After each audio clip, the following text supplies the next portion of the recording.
All right, I see it's 4 o'clock, so I'm going to call the May 3rd 2021 Select Board meeting to order. Remind everybody that this meeting is being recorded, and we're viewing this via Zoom. So will the clerk please call the roll? Ms. Escobedo, Present? Ms. Ackerman, Present. Mr. Johnson, Present. Ms. Hotchkiss. Not yet. Myself, Ms. Bates, present. Okay, thank you very much. I'll read the consent agenda. Town accountant warrants, April 29th, 2021. Minutes to approve for March 29, 2021. And one-day special liquor licenses for Gaining Ground, Inc., 341 Virginia Road for June 13th, 2021, from 5 to 7 p.m., all alcoholic beverages. Do I hear a motion to approve? Move to approve the consent agenda. Okay. Second. Okay, and will the clerk please call the roll? Ms. Escobedo, Aye. Ms. Ackerman, Aye. Mr. Johnson, Aye. Ms. Hotchkiss. She's here. Aye. Myself, Ms. Bates, here. Okay, and that's unanimous, and the chair so declares. The town manager's report, please. Hi, good afternoon, everyone. I apologize for the lateness of getting the report. It was fun to note it was a very busy week last week, and it just took a while to get that together. So I did submit a brief written report. A highlight from that report is the work that is happening with town council about looking at 5G policies for the town. We're fortunate that Anderson Krieger represents a number of communities around us and has drafted some 5G policies. Some have been adopted, some have not. But the primary thrust of them is in some ways a kind of a placement, like a siting thing, which would be kind of in the jurisdiction of the planning board. So we are working with the planning staff to kind of review the drafts that we have. And after going through the kind of preliminary review, we'll be putting them on a select board agenda for discussion at some point in time in the near future. A couple of other just brief items, just some IT programs that we're in that are kind of exciting. And then an update on the favorable bids from the 2021 roads program. And also hydrant flushing just wrapped up. I'm sorry, it was last week and this week. So if you see it in your neighborhood, sometimes you may notice discolored water, and to just let it run. If you have any questions, just contact the Water Division, CPW. I also attached the quarterly report from the RHSO. And it's funny, on vaccines, I had no update this week, but then of course, if you saw the news today, you saw that the governor did make a pretty significant announcement regarding vaccines. If you didn't, he announced the closing of 4 mass vaccine sites, including Gillette Stadium, the site in Danvers, the Natick Mall, and there was a fourth, and now it just escapes me. So they're discontinuing those, and they said they're going to now work with 22 regional collaboratives for vaccination. As you know, we applied to be one. I'm sure the question on everybody's mind is, when are we going to start? That is the question on our mind as well, because we have not heard from the Commonwealth as of yet. So Susan Rask, of course, is reaching out to the Commonwealth, to the Department of Public Health, to find out when would we be, when would this all start, and kind of get some, is our regional collaborative going to be one of the ones that is brought into the state system? So I guess stay tuned for more information on that. We don't really have much to share, given that we were all kind of surprised by that announcement today. It was a different direction than we thought things were going. Just a quick update. I sent a couple of brief emails about Monument Street. Just to give you, since we haven't talked since I sent that out, basically there's a culvert that runs under Monument Street out by Hutchins Farm, and it's the road's pretty narrow there. And we believe that there was beaver activity in that area over time. Jane talked about that report, I think last week or 2 weeks ago. And this is really a great illustration of how destructive that can really be, because basically the activity that has led to the blockage of the culvert has created basically a pond on one side of the road that really shouldn't be there. The culvert itself is under, well, as of this morning, it was under like 12 feet of water where it should be basically at level. So meaning the water level should be down by where the culvert is, not submerged 12 feet. So basically CPW has been on it since the beginning, since we really noticed that the flooding was happening. And so they have pumps going to drain the water down so they can get access to the culvert and assess its condition. They did have to cut the road to put in some lines to facilitate that pumping. So there is a gravel trench there that'll be there probably for a number of weeks while we go through and drain the water down over the next probably 3 or 4 days. And so we can get access to the culvert, like I said, and assess its condition, see if it needs to be repaired. I'll note that in the middle of all this, a 90-foot pine tree fell down on the site, and it's requiring Verizon to move some utility poles, and it's obviously a busy street, so one lane of traffic remains closed, so it's a very tight site. I want to commend Alan Cathcart and Aaron McCloskey and their crew for really, I was out there today just checking it out and watching how well they work together, and how prepared and organized they are is really impressive. So they've done an excellent job managing a pretty difficult situation. So as I get more updates on that, I'll let you know, but we probably won't know more until we get the water level down. And then the last thing I have on kind of a happy note, as we speak right now, Chief Tom Judge is graduating from the National Fire Academy Executive Fire Officer Program, a 4-year program that he just recently completed. And we wish him congratulations. And as I said to him recently, he has a bright future ahead of him in the fire services. But no, he and I talk actually quite a bit about the program and the things he's learned and some of the things that he has done as chief of Concord that have kind of informed his scholastic work with the EFO program. And it's been really, I think he really has gotten a lot out of it, which means the Concord Fire Department will also benefit greatly from his completion of that program. So congratulations to Tom. Any questions? Yeah, I have one. A couple weeks ago, you talked about PFAS and the water supply, and I was sort of had this anticipation, maybe even dread, about what might not come next, and then even got my water quality report in the mail, and that didn't mention PFAS that I could tell. And so it seems like there really isn't any imminent answer on PFAS, or is there? So we've done one round of sampling, and the public notifications follow a confirmatory round of sampling. And so we are awaiting the confirmatory results.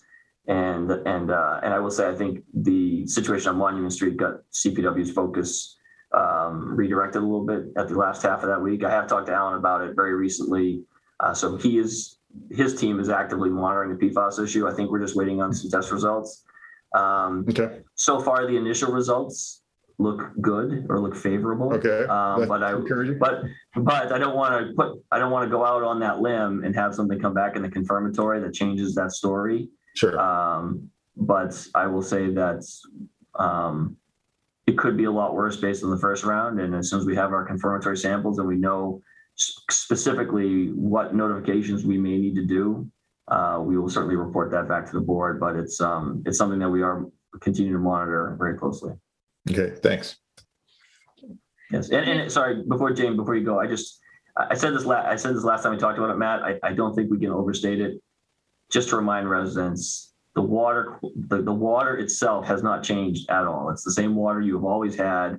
It's just the regulatory structure that DEP has. They changed the rule, and now there's this new testing and reporting requirement. But the water that's coming out of your faucet is exactly as it's been for, I don't know, many years. To that point, though, I wanted to ask 2 questions, and I'm not necessarily expecting you to have an answer ready, Stephen, but one, regardless of whether or not the PFAS regulations indicates, it obviously indicates a detection in something in our water system that's been there for a long time that we are now treating with greater concern than we used to because it's being regulated. And because Concord is made up of, there's a significant municipal water supply, but there are also a lot of private wells. Is there anything being suggested? If somebody is a private well owner, what are they facing or what should they be asking of and of whom? That's one question. And then I just wanted to also, applaud, and this is obviously applause after the fact, but the prescience that our water department has shown in defending, pursuing, and supporting protection of our NAGOG reserve, our water at NAGOG Pond, since open water is probably the least impacted with PFAS.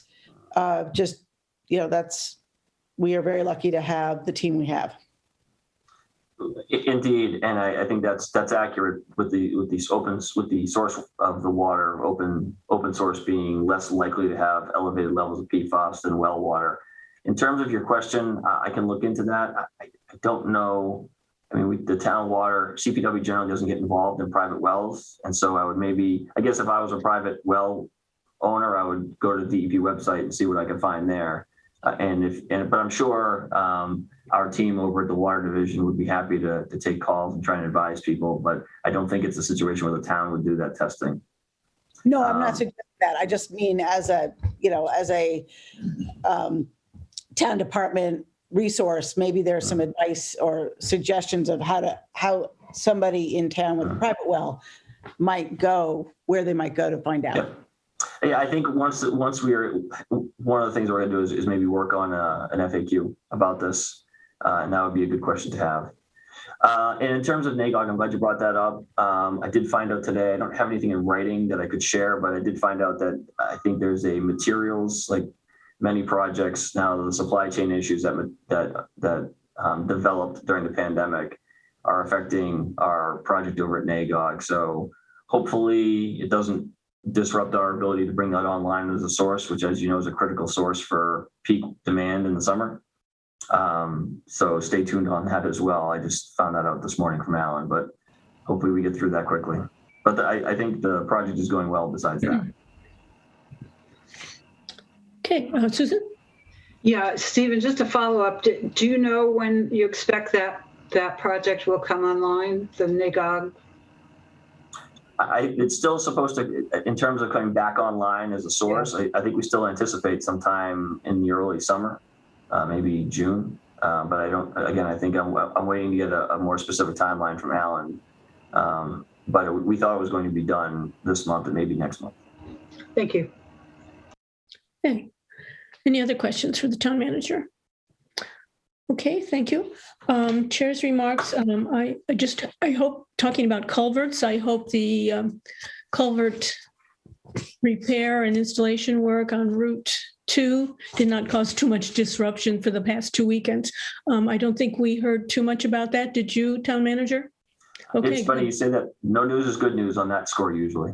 Yeah, right. Good. Thank you. And then I just want to remind everybody that there is an additional public hearing on Thursday this week at May 6th with the FinCom, and they'll be looking at the school budgets, among other things. Okay, the next item on the agenda is the public hearing for the grant of location petition by National Grid to relay approximately 250 feet of 2-inch coated steel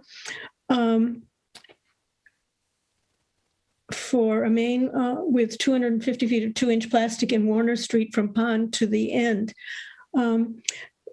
As all of us read in the material in the packet, well, let me request to open the public hearing. Move to open the public hearing. Okay, is there a second? Jane, okay. Will the clerk please call the roll? Ms. Escobedo? Aye. Ms. Hotchkiss? Aye. Mr. Johnson? Aye. Ms. Ackerman? Aye. And myself, Ms. Bates, aye. Thank you. That's unanimous, and the chair so declares. As all of us saw in the packet, some of this work is replacing a leak-prone CS main. So that was built in 1930. So that's good news to hear. So I believe Mary Monroney is here from National Grid, and Stephen Dokern is here from our department. So Mary, did you want to open? Yes, good afternoon, Select Board. I'm here on behalf of National Grid, and we respectfully request your consent to relay approximately 200 feet of 2-inch coated steel, like you said, dated 1930 gas main with 250 feet of 2-inch plastic in Warner Street from Pond Street to the end. It is to work with the road project that the town of Concord has. So they, I guess, plan on doing the road over, and then National Grid would like to get in there beforehand, so there's no disruption afterwards. And you'll have a new gas main on that street. Like you said, for leak-prone pipe, it just helps all around. All right, thank you. Stephen, would you like to comment on this application? So it's a small project. The Walnut Street reconstruction is just a couple hundred feet of work, and it would be good to have National Grid replace their pipe. And we reviewed the work. It is consistent with our expectations. It's very similar to what they recently did on Bedford Court, and so we are going to be paving Bedford Court in starting this month, hopefully. So the conditions are all listed in the letter that we sent, or the memo we sent to the board. And we met with National Grid on last Friday, and they've agreed to all the conditions. Okay, very good. Thank you for your report. Jeremy, is all the paperwork on file? Yes, it's complete. Okay, very good. Are there any questions from the board? Jane. Yeah, I've got one, which is Jane had her hand up. I'll be right with you. I just wanted to ask National Grid if this was a leak-prone pipe that was determined through the gas leaks program that we've been following as a member town, and that the organization Mothers Out Front has been very active in. But I know that National Grid has been prioritizing multiple layers of leaky pipe throughout the state. And I wanted to know if that's how this particular leak had been identified and prioritized. I'm going to say that this probably, given the date, 1930, would have a history of, if it isn't leaking, would leak. But just with the road reconstruction from the town, that would, like, with the heavy machinery on it and the grinding of the inlay of the paving, it would probably cause leaks to the existing pipe. Like, it can happen. So rather than have it a brand new road, and then, you call in a gas leak in the fall, that's going to upset the neighborhood. It's going to upset the board, rightfully so. And so it's a combination of leak-prone pipe and working with the town to follow them and go ahead of them with their requests for resurfacing. Okay, thank you. Matt, I think you were next. Yeah, I was just looking at the diagram, and Warner Street, I guess, is paved up to a certain point and then turns into a gravel road. From there, it loops back to Commonwealth, I believe. And I was just curious about the extent of this pipe. It seems like it's just going to the paved portion. And maybe this isn't even a question for National Grid. It's, if there's road work that's proposed there, is that to also pave the road through the whole street? And is there a reason why the pipe stops where it does, as opposed to, it doesn't look like it services number 33? I'm just curious about why it goes as far as it does or doesn't go further. And then secondly, what the scope of the road work is planned. Let me answer that, Mary. Sure. So the plan shows just the gas main. It doesn't show the services. So Yeah. if you have houses beyond where the main ends, they will be connected through a service line that's not shown on the plan. Okay. I believe all the homes are serviced. So there won't need to be an extension to go to homes that are further beyond there. That's my belief. I'm not sure. I'm not fully aware of all National Grid's plans. It is possible that the last house on Warner Street could be serviced on from Losbrook, which is the Oh yeah, sorry, I meant Losbrook before, not Commonwealth. When I said it looped back, the street loops back to Losbrook. I'm sorry. Yeah. As far as the road work goes, our plan is to, the paved portion of it is going to be repaired. The rest of it is private. Okay, Yes, great. Thank you. welcome. Terry. So following up on Jane's question about the leaks, I'm wondering, Mary, if you can't answer this, maybe you could tell us in the future if someone else from National Grid could come before us. I'd be really interested to hear how National Grid is addressing the leaks in Concord, what your plan might be for taking a look at them and fixing them, how you prioritize them, et cetera. Okay, I think that Mr. Dukran speaks with the town, with the National Grid engineers, as well as your engineers in the town, and they prioritize the pipe, but it's forecasted out. It's not like, Concord is not the only town that National Grid has to do this in. So they try to work with all the paving efforts, again, not to disrupt, homeowners with their nice new street.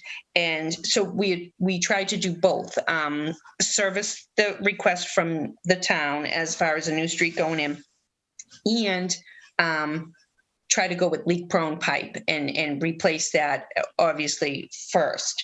But there's another one that we're waiting to hear back from. We just put them in as the engineers and design team design them. Again, I can have someone contact yourself or Mr. Dukran, but I believe that there's meetings about this. Right, so it sounds like you're being proactive in a really good way when the town needs to reclaim a road and you're going to go in before that and fix a leak-prone pipe. That's great. I guess I'm asking about other leaks that maybe we don't have a plan to fix the road right now, but they're a serious leak. I'm wondering what National Grid's plan is to address those leaks. Well, those leaks, if they've been called in and they're addressed, they're on the book, and we have to follow the DPW guidelines as far as like what a grade 2 is, a 2A, and they have to be repaired. Okay. Well, it'd be really great to see some kind of a plan at some point. If someone from National Grid could come to our meeting and discuss that. Can I take a second to add to Mary's answer?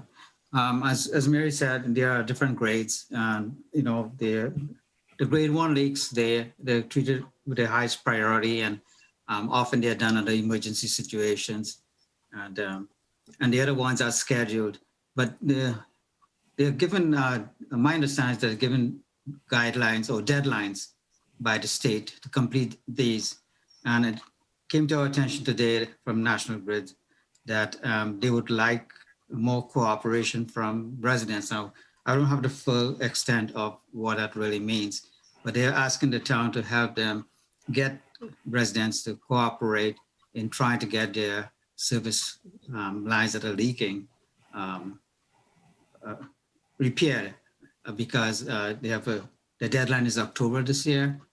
And so they're sending us more information so we can help get word out that this needs to be done. But my understanding, they have a program for addressing leaks, and maybe if someone does come to the next meeting to explain how that works, that will help in getting the word out to the public that they're making a good effort. Okay, thank you. All right, are there any questions from the public?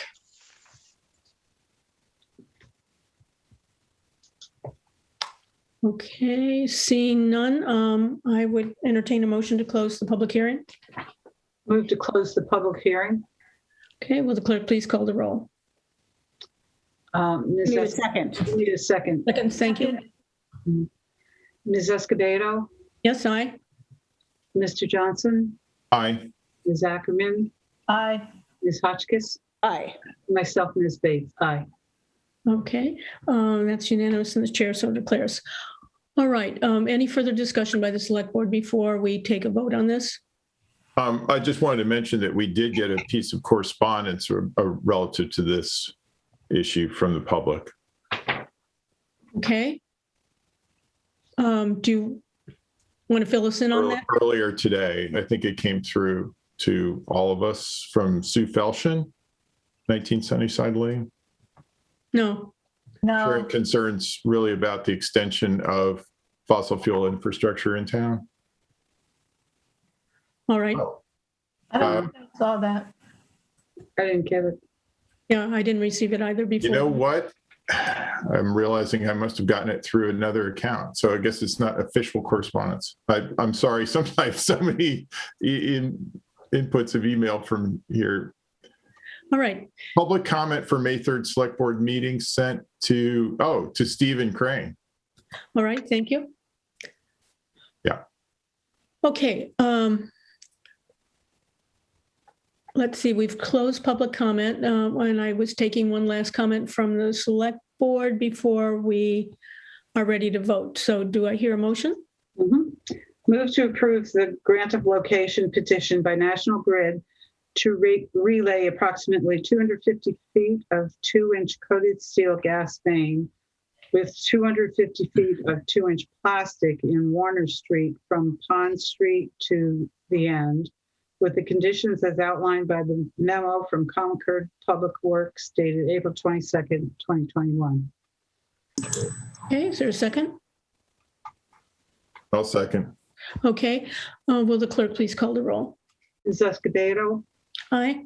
Ms. Hotchkiss, Aye, but I do want to just also note that I say aye with the intent of not having a leak, but I agree with Ms. Felshin's note to Mr. Johnson that we should be wary of continuing to strand assets in fossil fuel. Ms. Ackerman, Aye. Mr. Johnson, Aye. myself, Ms. Bates. Aye. Okay, that's unanimous and the chair so declares. Thank you, Ms. Mulroney and Mr. Doker. Thank you very much for your time. It's much appreciated. Thank you. Right, the next item is a discussion of the Memorial Day events. And I believe Julissa Navarro Norton is here to speak to this. Clearly with the governor's most recent plan to increase gatherings on May 29th, which just precedes the 31st celebration. We're interested in hearing how the PCC is thinking about this. So thank you, Julissa. Well, absolutely. Thank you so much for having me today. So right now, I think for some of our committee, it was a little bit surprising because I think that they were still planning on a smaller, intimate affair, obviously. So if people end up showing up, then they end up showing up because they're aware of what was there. For something like this to happen, so they would be happy with, obviously, not a public and more of a private commemoration for Memorial Day. However, if it is public, then there's a lot of work that needs to happen in the next couple of weeks. So that just means we have to work just a little bit harder. I think that we are planning on trying to contact the Minutemen Network, which I think is on the call today, to try to see if we can record some of the commemorations, but still keep, some of our parade and involvement with Hanscom as well. So I'm just open to the committee, the select board today to figure out where do you envision our committee moving forward. Thank you. And because this announcement has been made that's assuming that, we continue to have good progress in terms of no additional spike in COVID cases. Mm-hmm. And also I suspect that there will be a number of varying responses from communities to this. So it's not necessarily that all communities will be opening up that event for an in-person event. So I think there's some flexibility here. So select board members, how are you thinking about this at this point? But I do also want to note and say that there are a couple of towns around here that are just planning still on doing virtual events this year. So correct. Yeah. Jane. I was thinking back on the many Memorial Day parades that I've had the privilege of walking in, and that oftentimes there are a host of younger people involved, and I'm not sure about who, as well as at the gathering at what we've historically done on a bleacher at the townhouse. While I think that we have some confidence that people of a certain age have had access to, hopefully, the vaccine, it's not at all clear that people younger have. So I'm sort of on the fence as to, the last thing I want to do is put anybody in Concord at risk by encouraging a large gathering. At the same time, I think we're all heartily tired of the separation. But again, I think our a go slow approach is probably the best advice. Okay. Thank you, Jane. And I think we did have a fair amount of visitor and public participation on Patriots Day, even though we took the same approach there. Mm-hmm. Okay. Other comments from the select board? Matt? Yeah, I also think, this has just been a very sudden announcement, and that there are literally 4 weeks to go until Memorial Day. So I from the perspective, not just of caution, but just in terms of not putting unreasonable expectations on the committee, who hasn't even had a chance to meet since this announcement was made, that we probably should try to keep the scale small. And 250, while it's a significant increase, it's still very difficult to kind of control in an outdoor ceremony the ultimate number of attendees, especially if it's the first event. There's a lot of pent-up demand. It's a very important holiday to some people. I know that there are members of the committee as well they're very enthusiastic about doing something in person. And I think that we just need to figure out, I kind of wish it could be almost like a participant sports, where there's not spectators, it's the people that it really matters the most to, that could engage in this and who also are most likely to be protected by vaccines at this point. And I don't know how we can thread that needle, but if there's some way to achieve that, that's what I'd like to see is from a public perspective, a more or less virtual event, but some opportunity for those for whom this is very important to participate. And again, I don't know how we achieve that, but just some thoughts. Thank you, Matt. I think that's well said, Matt. Any other comments from the select board? Susan? Yeah, I agree with listening to you, Linda, mention that there were a lot of tourists as well as locals that showed up on Patriots Day that, as Matt said, if this is the first big deal, that we can't really predict how many people will show up, and it may not be a good idea to do it for that reason. All right. I think we have a general consensus. Julissa, is that helpful to you in terms of the committee proceeding? It is. I think what we'll do is we'll try to do our scaled back version of what we did similar to last year, but maybe we can invite a few more of our veterans to see if they would like to participate in that, in the various parades on the opposite sides of town, and then just keep it small like that, but certainly invite them. And I'll talk to Dick Krug about that as well. And I think the announcement from the governor also continued to reinforce the mask, even outside when people are in close proximity to each other. So great. Yeah. Right. Thank you very much. Thank you so much. Have a pleasant day. Yeah, you too. Thank you. Right. The next item on the agenda is an initial discussion of the annual town meeting warrant articles that were discussed at the April 27th and 29th public hearings. Let me just say that to the extent that we can take positions today on those articles that were presented on those two nights, that will be helpful, I think.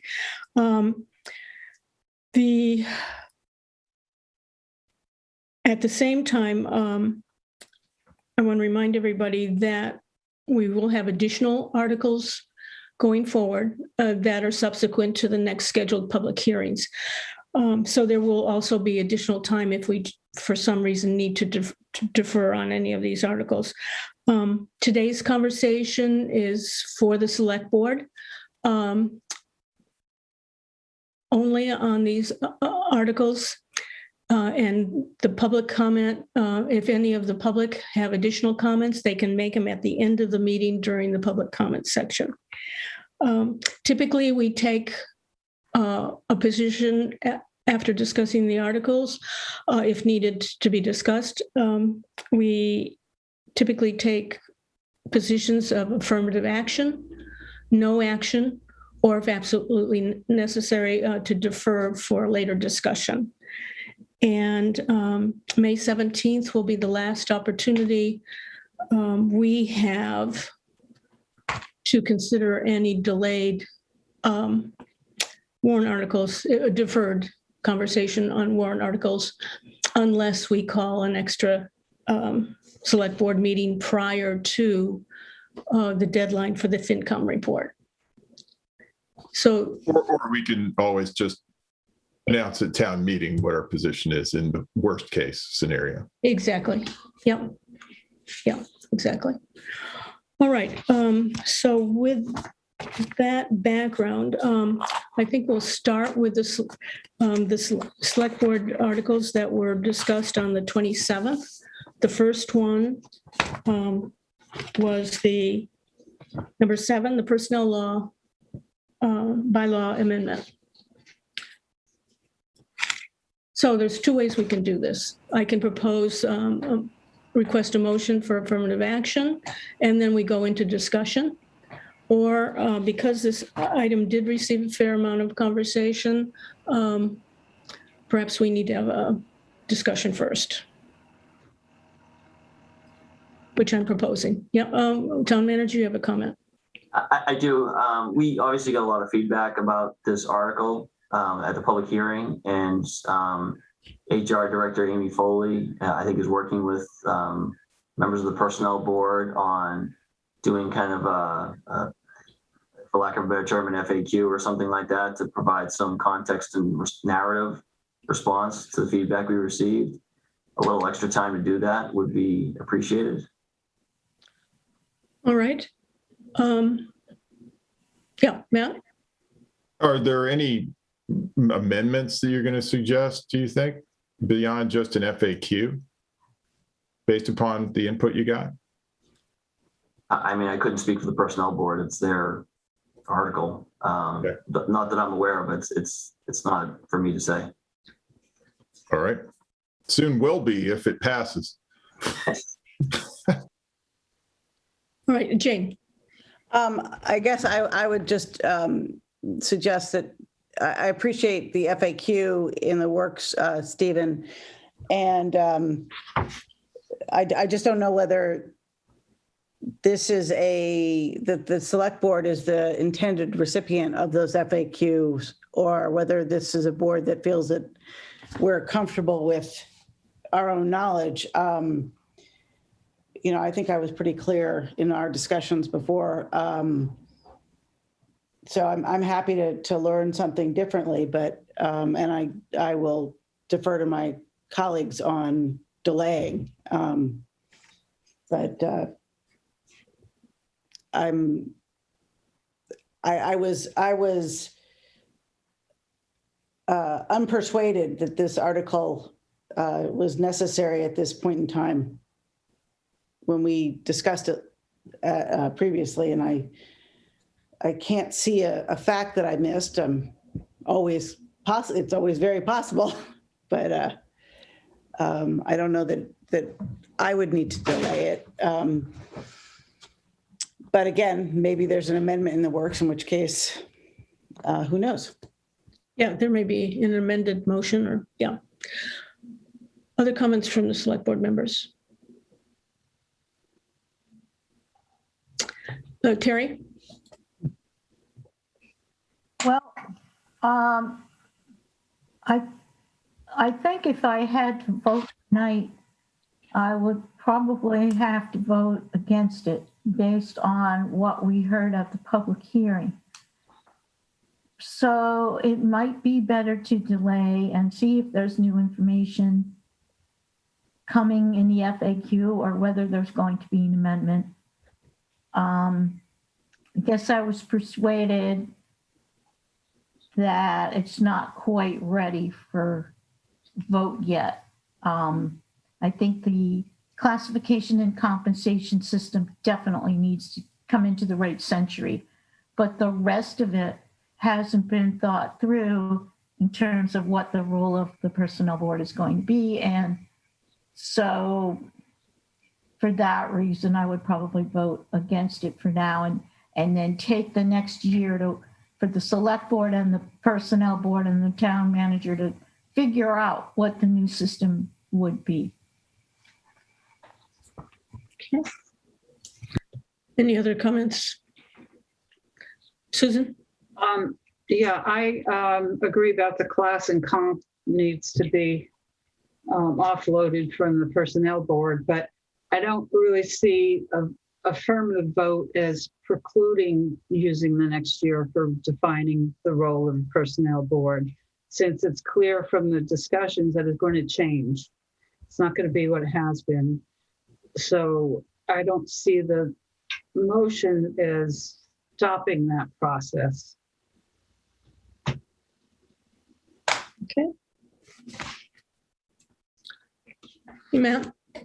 When this was deferred last year, I expected that this year we'd be coming back and have something that was more concrete, to replace the personnel bylaw that we have.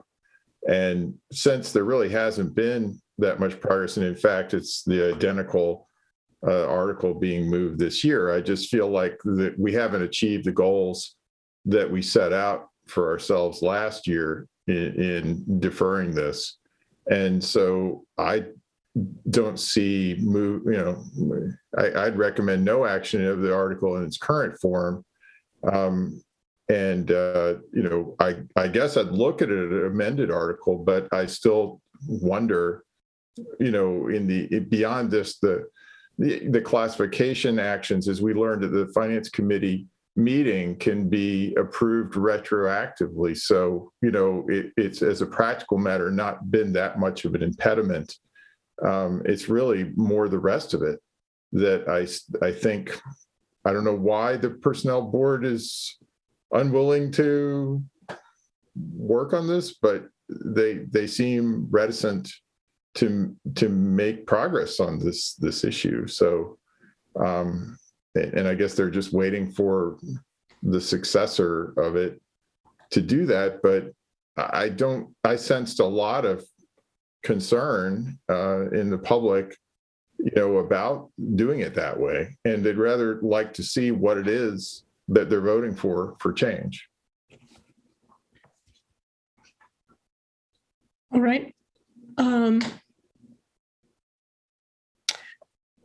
So Amy, I see you're here with us today, Amy Foley. Can you shed any additional light on whether there will be amendment or not? That any changes might take the form of amendment?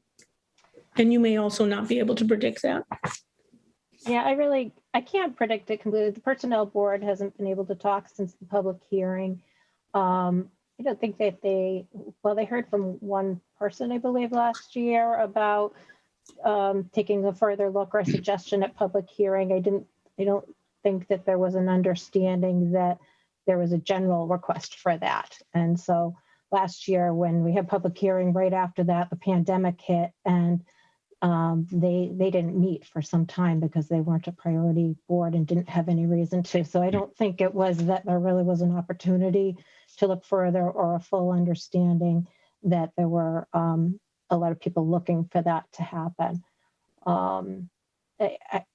I think ideally if the board had an opportunity to take in the input that was given at the public hearing last week, some of it which was new information, some of it which I think may not paint the right picture about what's going on. If there was an opportunity to address that, I think that would be helpful. There are things that are impacting our ability to be efficient, and there are employees that are, hoping this goes through. Can I say that the majority are, or hoping? No, we will be following through with employees, but for some people, this presents a lot of red tape or uncertainty that they were hoping was going to be addressed. So if it's possible to give the board a little more time to explore that, I think that would be helpful.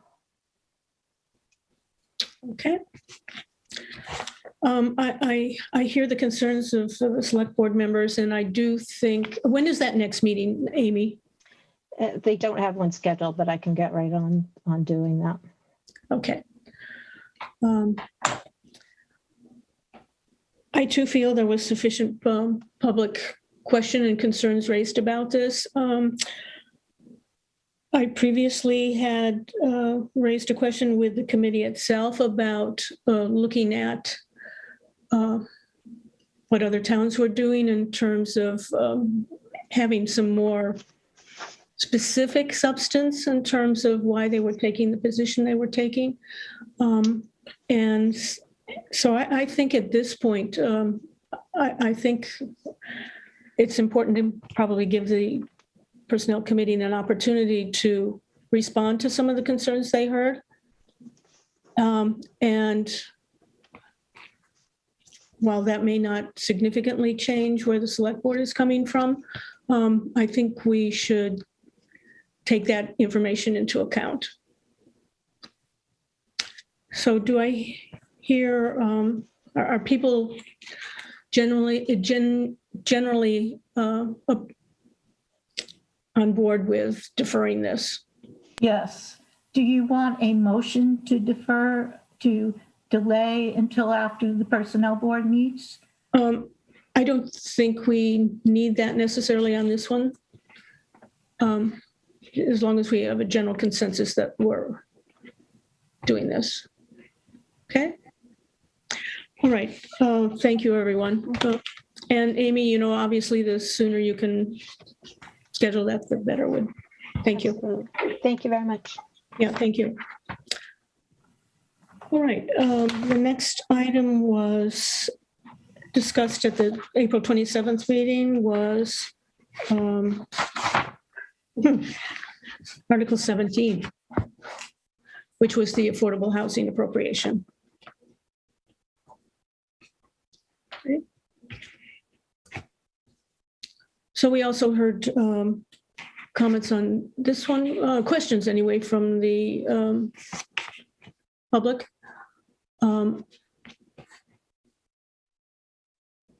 But I think of a different nature.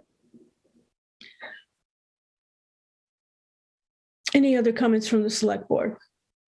I was reassured by the finance director's comments about both that while this won't meet the minimum free cash levels, in official terms, that in practical terms it will. And that secondly, the bonding authorities feel that this won't affect our bond rating if we were to avail ourselves of this. So I think that the questions from the public were legitimate questions, but I thought they were well answered. And so from my perspective, I'd like to continue to move forward with this. Okay. Any other comments or questions from the select board? Terry? I'm wondering if the finance committee has taken a position on this article. At the meeting immediately after the public hearing, this was one item that they deferred on. That's what I thought. Okay. And it was presented, not that they don't have their own questions, but it was the chair, Mary Hartman, was being very efficient and given the hour and trying to tackle those that were clear in terms of their position and just pulling out those that they felt needed further discussion. Right, that's how I remembered it. And then I guess they haven't met since then. Okay, so we don't have. No, and we often don't. That's fine. I'm just asking, Okay. Any other comments from the select board? If not, I would entertain a motion. I move affirmative action on Article 17, appropriation of funds for affordable housing development. Second. Okay. Will the clerk please call the roll? Ms. Escobedo? Aye. Ms. Hotchkiss? Aye. Ms. Ackerman? aye, but in future years, if I may want to wait, if the balance keeps accumulating and we're not spending it. Sure. So aye for now. Thank you. Okay. Mr. Johnson? Aye. And myself, Ms. Bates, aye. Okay. That's unanimous and the chair so declares. Okay, so affirmative action. Okay, the next one is Article 31, which is a home rule legislation and bylaw amendment regulation of fossil fuel infrastructure.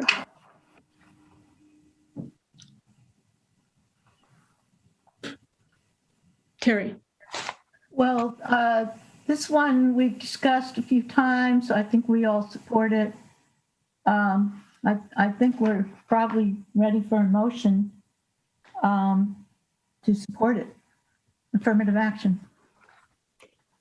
Okay. Jane.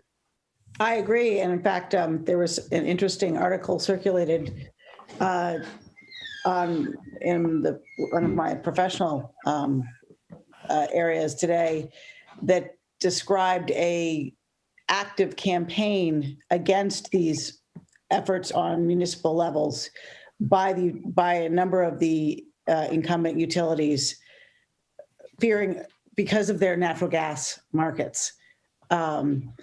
And which is not to say that,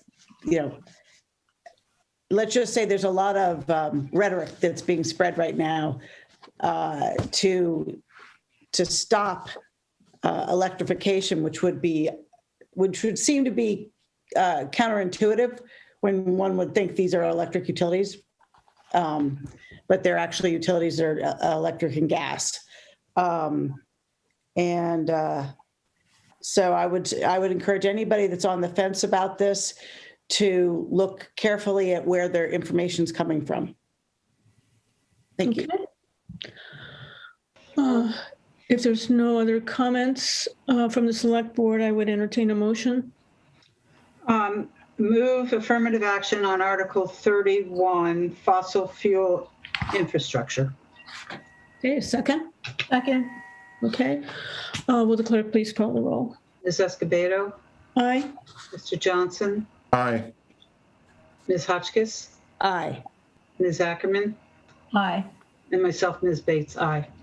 Yeah, that's unanimous and the chair so declares.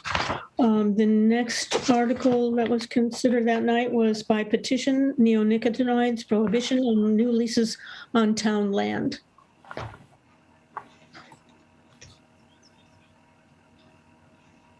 comments from the There select wasn't board? the demolition Demolition review delay. bylaw? Yeah. Demolition delay? Did I skip one here? Mhm. Yep, it's 33, sorry. We can come back to that, okay? Let's stay on neonicotinoids. Jane, Since I'm the sort of, I guess it's in loco parentis version of liaison to this committee. This is functionally the same article that was on the warrant with great support last year. I know that there is concern from the Ag Committee on the language, which I believe was worked through to achieve parity with what was being discussed last year. I do not believe it's fundamentally different from or would run counter to recent state actions, since this is specifically looking at new leases on town land, not any of the existing, and certainly focuses on one of what I'm guessing are the beginning of many pesticides and chemicals that we use to enhance our outdoors that are decimating our bees and other critical pollinators. So I think I would support this. This is not, we're not talking about a huge amount of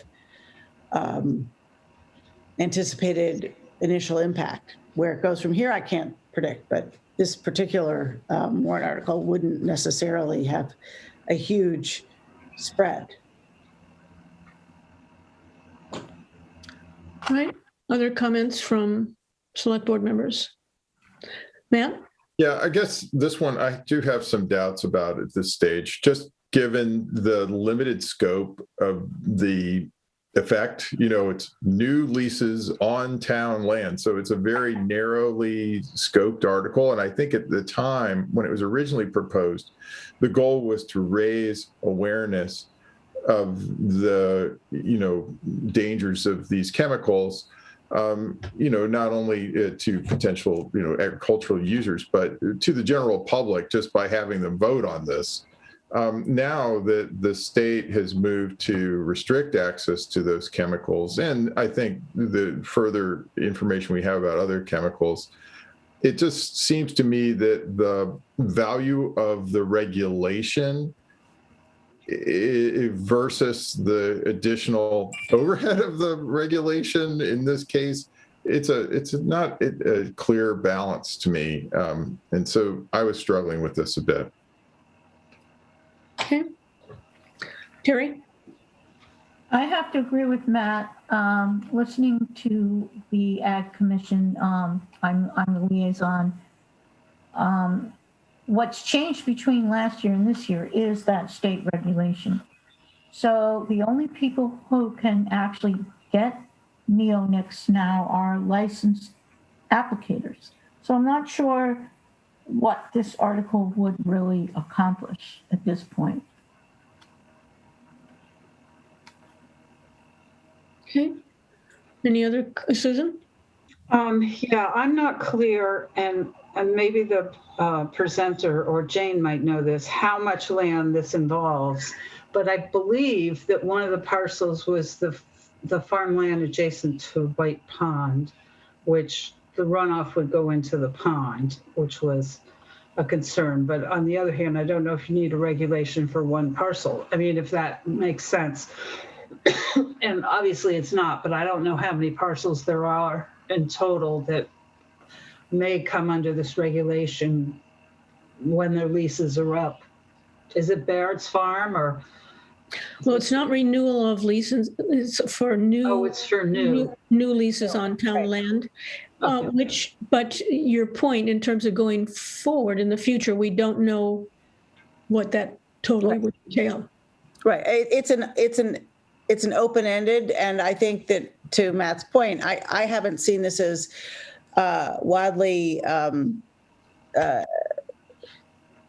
this is going to have a huge impact on town staff, largely because we're not talking about a significant amount, but having raised the issue on new leases of town land, it's sort of a line in the sand. We've done this before in other, we did this a good example might be the moratorium on turf on town land. We weren't anticipating any. It was a line in the sand that was drawn at town meeting. So that's, the best example I can.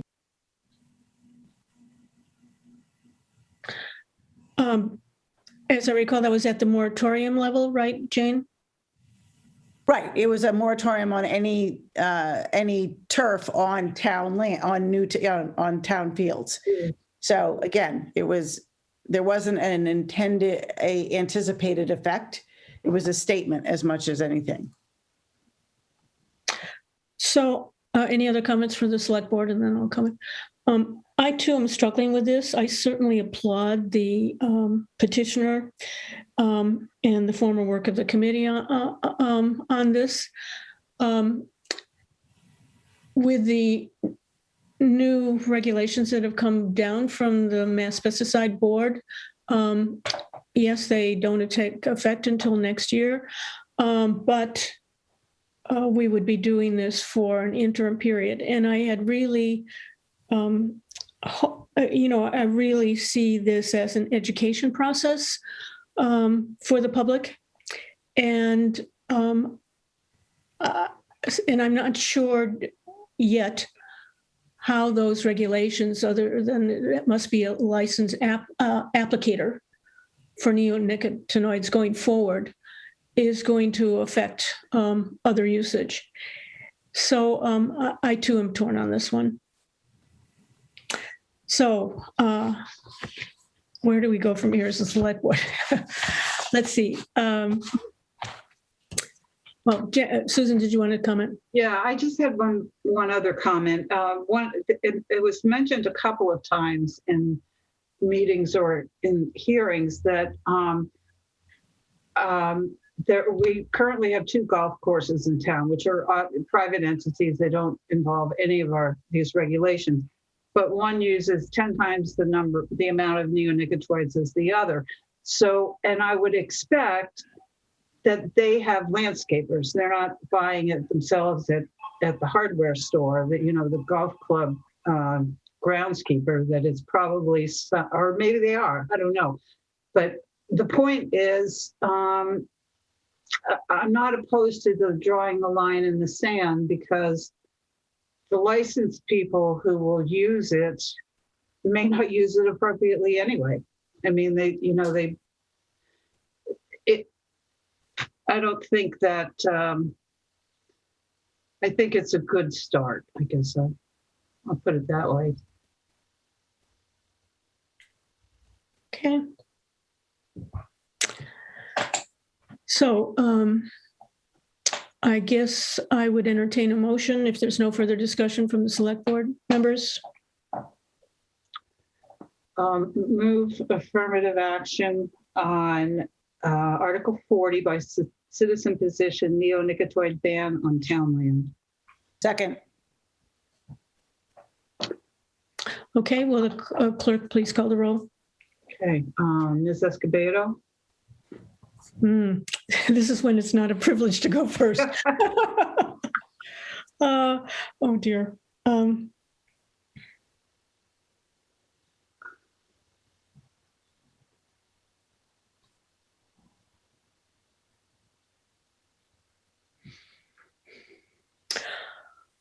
I guess I will. Aye. Ms. Ackerman? Aye. Mr. Johnson? Hey. Ms. Hotchkiss? Aye. And myself, Ms. Bates, aye. Thank you. So that passes 3-2. And the next one is that I skipped was demolition review bylaw amendment. Any comments, Susan? Yeah, I'm the liaison to the Historical Commission, and I've watched them work on this for a good part of the past year, including review by town council. And there are three main points, as they pointed out, and there were comments on these at the hearing.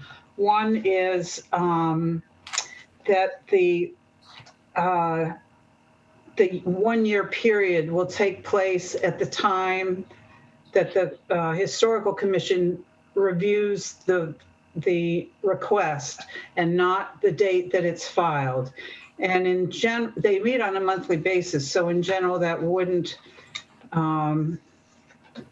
theoretically be within a month, although there's sometimes that their meetings are canceled or whatever, and it could be longer. But the point of it is they want to have that whole year to review and give the applicant time, give time for the board and the applicant to have a dialogue about what measures may or may not be taken if the property is deemed not to be demolished. If the Historical Commission says don't demolish it. Another point was the age of the structure. In the current bylaw, it says 1941 or older, built in 1941 or older. They've chosen the 50-year mark because it's consistent with other states and with some federal guidelines, that number 50 years.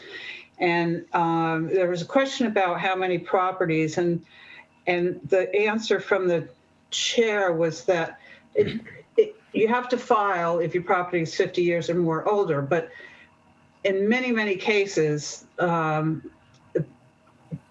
not going to request a demolition review because there are other criteria, which are historic significance, which aren't, people were wondering about the vagueness of those, but there's specific language about historic significance. So I think it's worth supporting, and it's something they've looked at from a lot of different angles and questioned each other on. And I think they've done a pretty thorough job, and it deserves support. Okay, thank you. Other comments from select board members? Matt? Yeah, while I think that it is probably relatively rare that a house today that was built in between 1941 and 1971, this additional 30-year period is likely to be historically significant.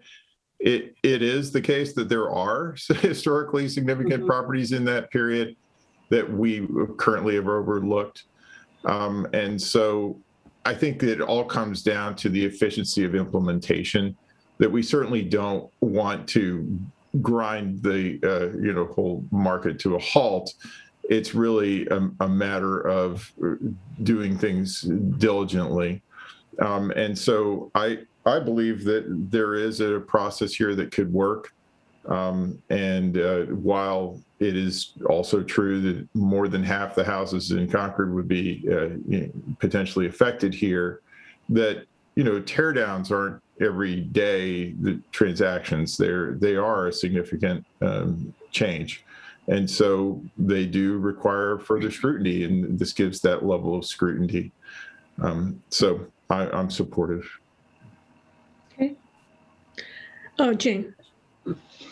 I agree with everything both Matt and Susan said. I think that there is a general sentiment in Concord that we lose our sense of scale and history easily if the trend in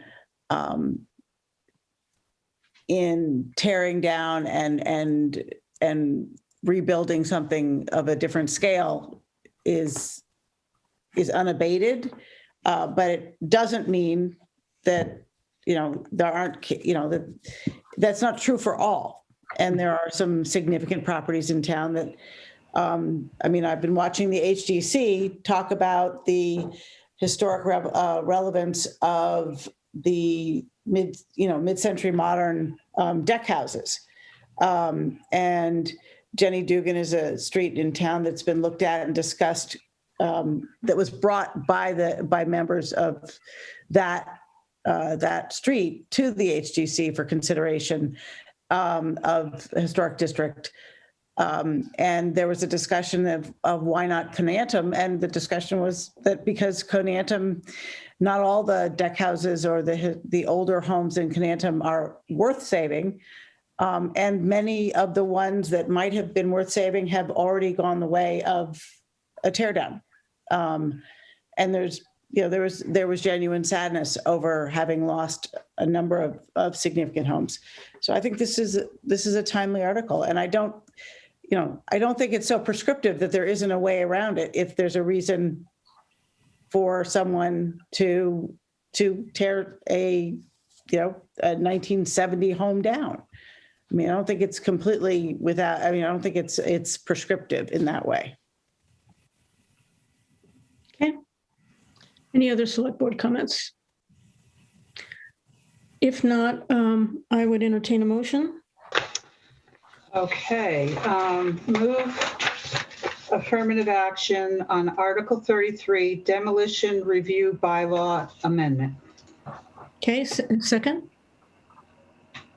Is there a second? Yep, okay. Will the clerk please call the roll? Ms. Escobedo, Aye? Ms. Hotchkiss, Aye. Ms. Ackerman, Aye. Mr. Johnson, Aye. and myself, Ms. Bates. Aye. Okay, that's unanimous and the chair so declares. Okay, and the next one is a petition, citizen petition for fiber broadband study committee. Article 41.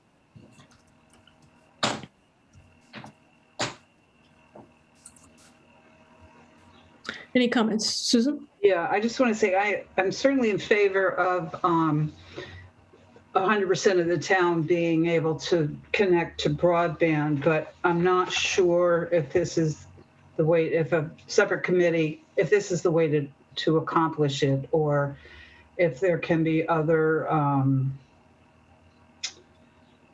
pressure isn't the right word, conversation with CMLP to encourage this to reach that stage. Yeah. Other comment from select board members? Well, I would comment that with the new ARAPA funding coming down, which potentially will cover broadband infrastructure, there may be a new opportunity for CMLP, that along with time, to address this in a more comprehensive way. Any other comments from select board? If not, I would entertain a motion. Move no action. Excuse me, Susan, before I say that, let me also say that I also applaud Citizen for taking the initiative on this. Sorry, go ahead. Move no action on Article 41 by citizen petition fiber/broadband study committee. Second. Okay. Will the clerk please call the roll? Ms. Escobedo, Nay? this is for So you're saying that we should take action? So that no action. the motion is to recommend no action. So are you Sorry. Usually, we start with a motion that says affirmative action. Okay, I withdraw that motion, and instead I would move affirmative action on Article 41 by citizen petition fiber broadband study committee. Second. Okay. Will the clerk please call the roll? Ms. Escobedo, Nay? Mr. Johnson, Nay. Ms. Hotchkiss, Nay. Ms. Ackerman, Nay. myself, Ms. Bates, nay. Okay, that's unanimous and the chair so declares. Okay. I'm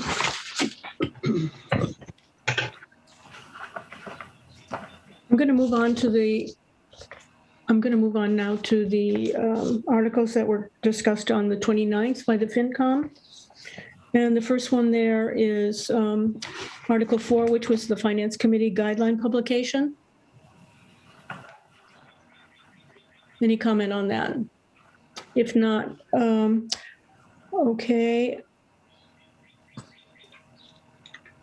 Yeah, so let me entertain a motion. Move affirmative action on Article 4, Finance Committee guideline publication. Okay, is there a second? Second. Okay, will the clerk please call the roll? Ms. Escobedo, Aye. Ms. Hotchkiss, Aye. Ms. Ackerman, Aye. Mr. Johnson, Aye. myself, Ms. Bates, aye. Okay, that's unanimous and the chair so declares. The next one was Article 5, ratify the Personnel Board classification actions.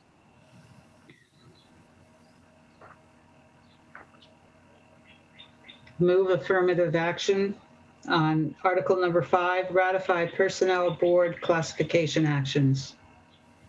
Second. Okay. Discussion on this one. Any discussion from select board members? I didn't have any problem with the specific actions. I was just surprised to hear that they were retroactive. I hadn't previously known that. Okay. All right. Let's see, we have a motion. We have a second, right? So will the clerk please call the roll? Ms. Escobedo, Aye. Ms. Ackerman, Aye. Mr. Johnson, Aye. Ms. Hotchkiss, Aye. and myself, Ms. Bates, aye. Okay, that's unanimous and the chair so declares.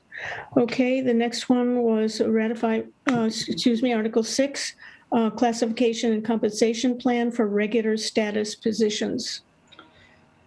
Move affirmative action on Article number 6, classification and compensation plan for regular status positions. Okay, is there a second? Second.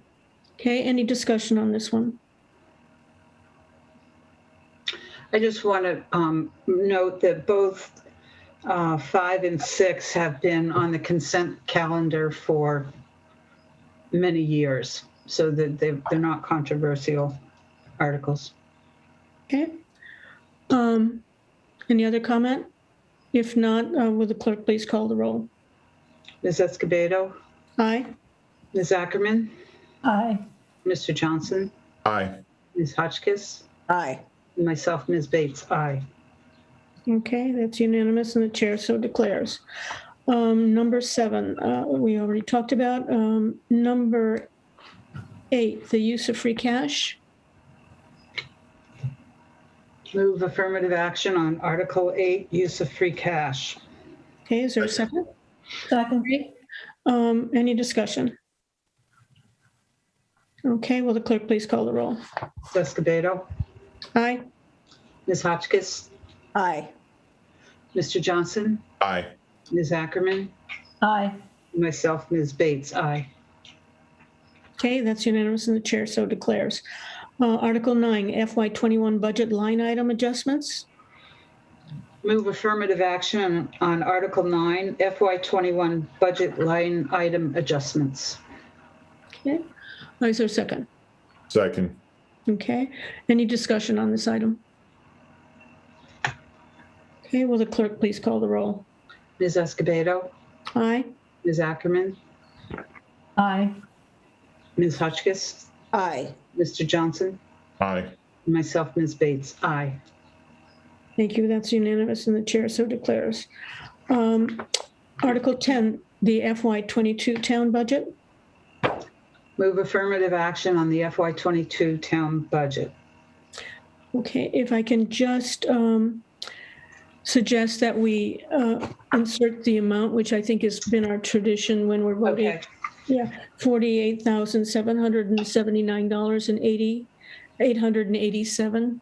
Sorry, let me say that again. Yeah. That didn't come out right. 48,778,887. 40 million, I think. With Million. Yeah.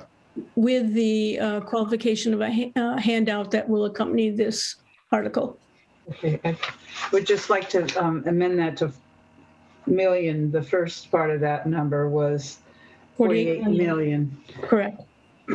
48,000 would make it a tough year. Yeah. Exactly. So do I have a second? Second. Okay. Any further discussion on this? Okay, if not, I would, would the clerk please call the roll? Ms. Escobedo, Aye. Ms. Hotchkiss, Aye. Mr. Johnson, Aye. Ms. Ackerman, Aye. and myself, Ms. Bates. Aye. Okay, that's unanimous. The chair so declares. Article 11, OPEB trust fund appropriation in the amount of $1,467,851.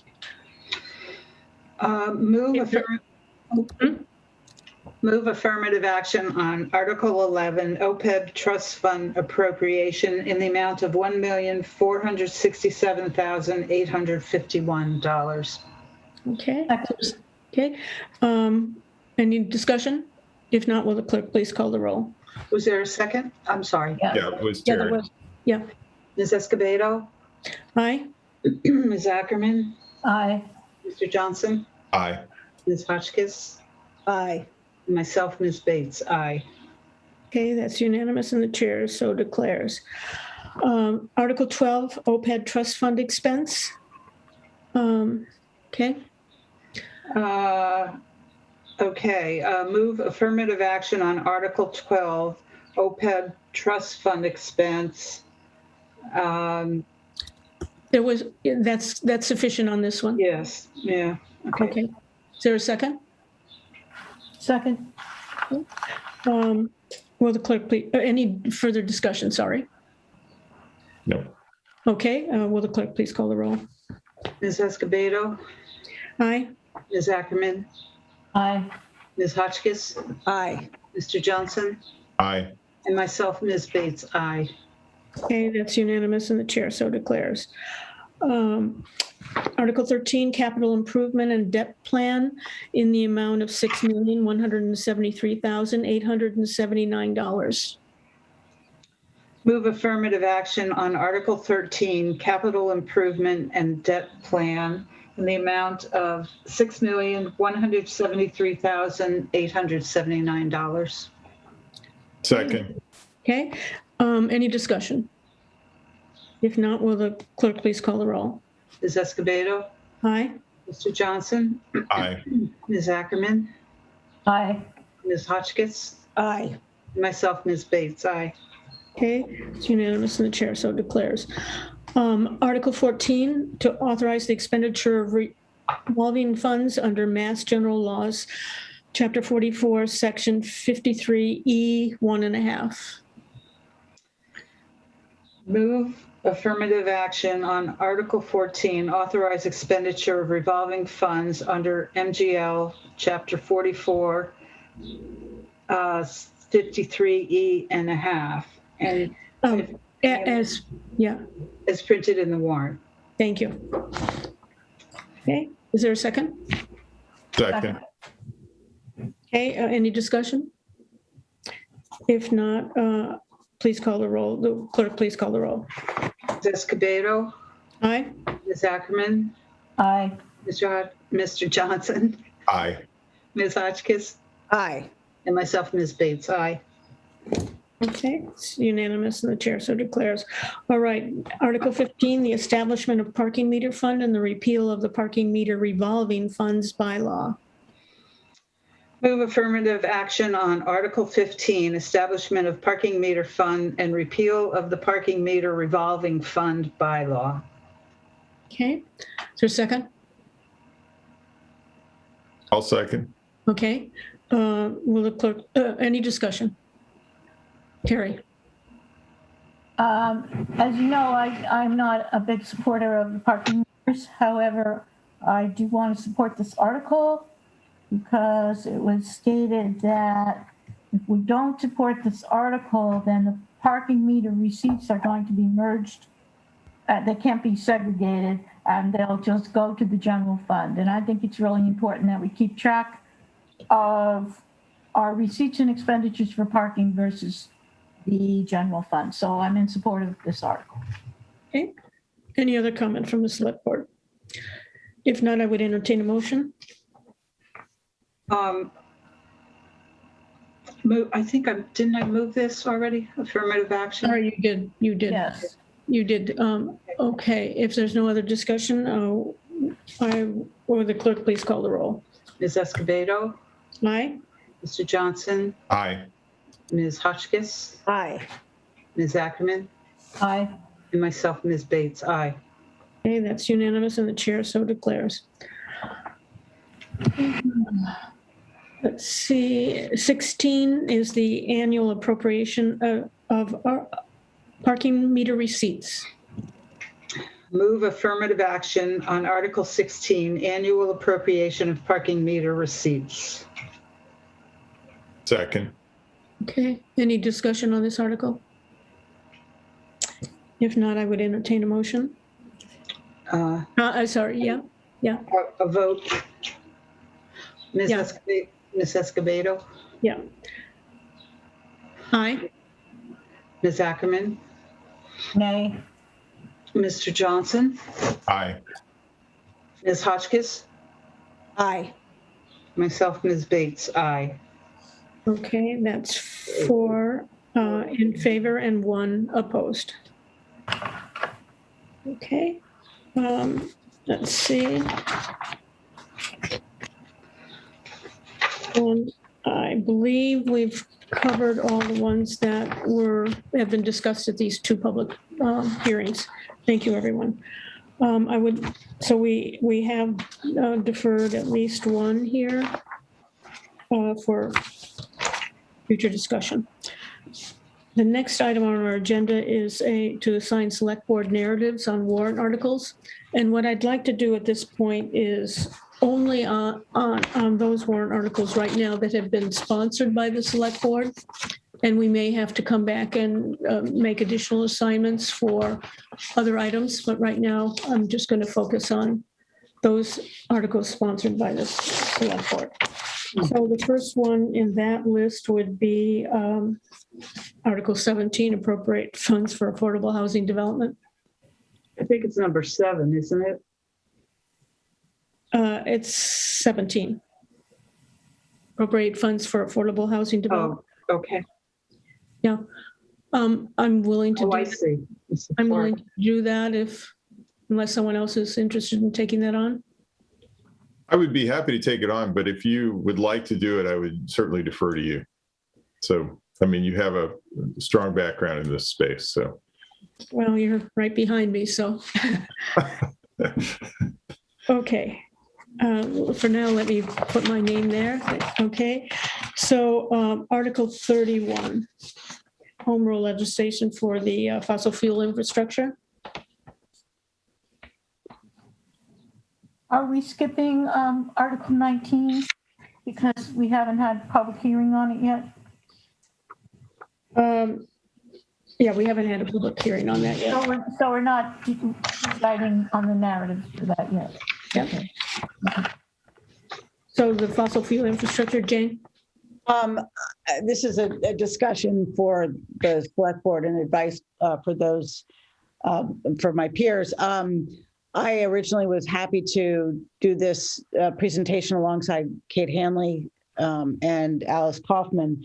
But there is some concern that's been brought up regarding the fact that while our lease at our home in West Concord is not ended, we are now property owners in Carlisle, and I don't want to be taking a position in public that would cast any concerns for the article itself. None of my positions are those of anyone other than a select board member in Concord. And I've discussed this with Kate and with Alice, and I think they'll they'll be covering this. But I'm happy to stand up and support it for the select board. Okay.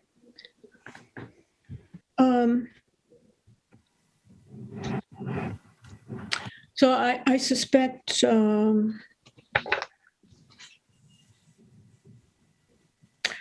well, I think there was sufficient information given at the public hearing. I believe they may be responding to a Q&A that'll be provided in the materials booklet. So I think we could have an abbreviated statement just about our general position on this without going into the level of detail that we sometimes need to do. So is someone willing to do that? Again, I'd be happy to defer to Jane. I don't think that her concerns, I mean, you're still living in Concord, so. I am, I'm just. Yeah, so you're a legitimate, still a legitimate select board member, and this has been a long time coming. So I think if you feel passionate about this issue, it would be great if you could author the select board statement. I mean, we've unanimously supported this. But if you do have ongoing concerns, then I could certainly make a statement on behalf of the select board as well. So I'm happy to do it. I just wanted to be. Okay. I think you should do it personally. I agree. Yeah, me too. Thank you, Jane. All right. The demolition bylaw amendment, Article 33. Oh, sorry. That was Yeah. Historical Commission. Even though we heard that. So I guess we're down to Article 40, neonicotinoids. So that would be presenting both the positive and minority position. And if whoever takes this on, if you need some help with the minority position, you could speak to the two who were in that, cast that vote. It's almost too bad you've already taken the other one, Linda, because you were exactly on the fence with this one. You could have represented both perspectives yourself. Yeah. Right.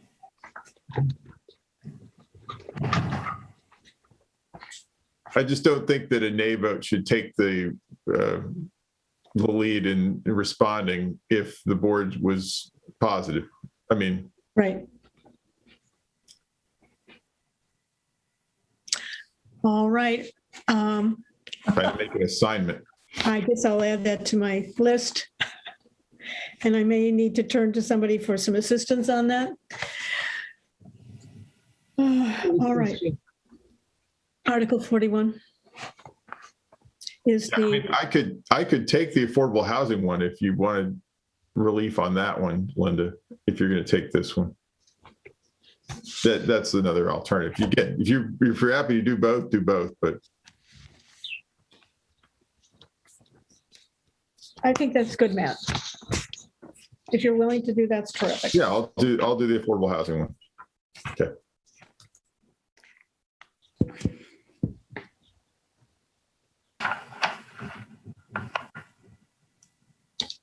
Okay, we're on Article 41 right now, which is the citizen petition for fiber broadband study committee. Terry? Well, I'm the liaison for the CMLP, so I could try to take a stab at this. Okay, I may need some assistance. And also, I was going to say, Linda, if you need any assistance on Article 40 on the minority report on the Ag Commission side, let me know. thank you. I was also going to offer that we don't always speak on all of our votes. So I don't want to change anybody's position on anything, but, it is not unheard of to simply say, to stand up and say the select board takes, no position or an affirmative action. Yeah. Supports this position. Because we're in the second year of a modified approach to town meeting, it may be that we're requested to do that this year, but thank you for pointing that out. All Right. Also, I think we're talking about the narrative. So I think for 40 and 41, we do need a written select board narrative. And hopefully we won't need a lot of time to speak at town meeting, but we're going to need to write a paragraph or two. Yeah. All right. So we may come back to some of the other articles that are not necessarily sponsored by the select board, but we'll leave that for now and come back to that as needed.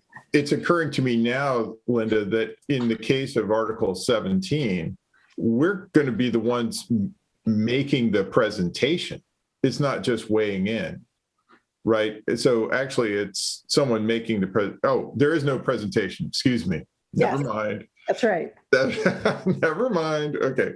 Yeah, it's we've already completed it as a public hearing, right? Yeah, Okay. Sorry about that. That's all right. Okay. Thank you, everyone. I think we'll now move on to the update on the middle school building committee. And let me see who's in the audience real quick. I see Don Gorilla is here, co-chair of the committee. Pat Nelson is here from the co-chair, and Dr. Hunter, superintendent, is here as well. So thank you for being here. Included in your packet was the minutes from the middle school building committee's meeting on the 15th of April. Clearly, the April 19th minutes were not yet available. But the presentation that they discussed at the April 29th meeting was available and was included in your packet. So I don't know if one of the co-chairs or Dr. Hunter would like to sort of summarize where we are as a result of your last meeting. And thank you for being here today, because, you know, this is of such high interest in terms of the public that we're trying in every way to continue to make this a public process. And so while you're having to do this with a number of committees, and I'm sure getting weary, but it's very important. And we thank you for taking the time to be with us. So Dr. Hunter, you're on mute. Okay. Pat, maybe you could give a high-level update? Well, I was going to say I wasn't expecting to give a high level, and this process has been so intricate and detailed and in and out that I would make an attempt, but I think maybe the three of us can put it together. The building committee, as you know, received a great deal of feedback from the community. One of the things we were charged to do regarding the need or the desire on the part of many members of the community to expand the gym and the auditorium. These requests and communications to us came after we had voted on the space summary, which would define the scope of the building and ultimately the cost of the building.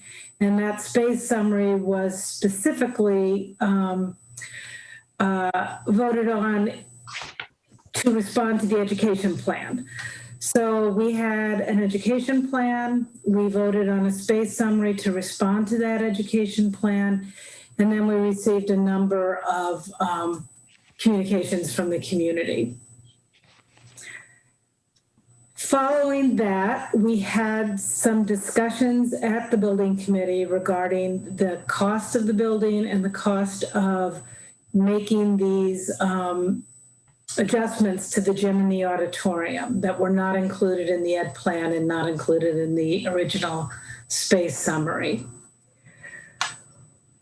When we did that, we took into consideration a number of factors, one of which was looking back at the 2019 town meeting.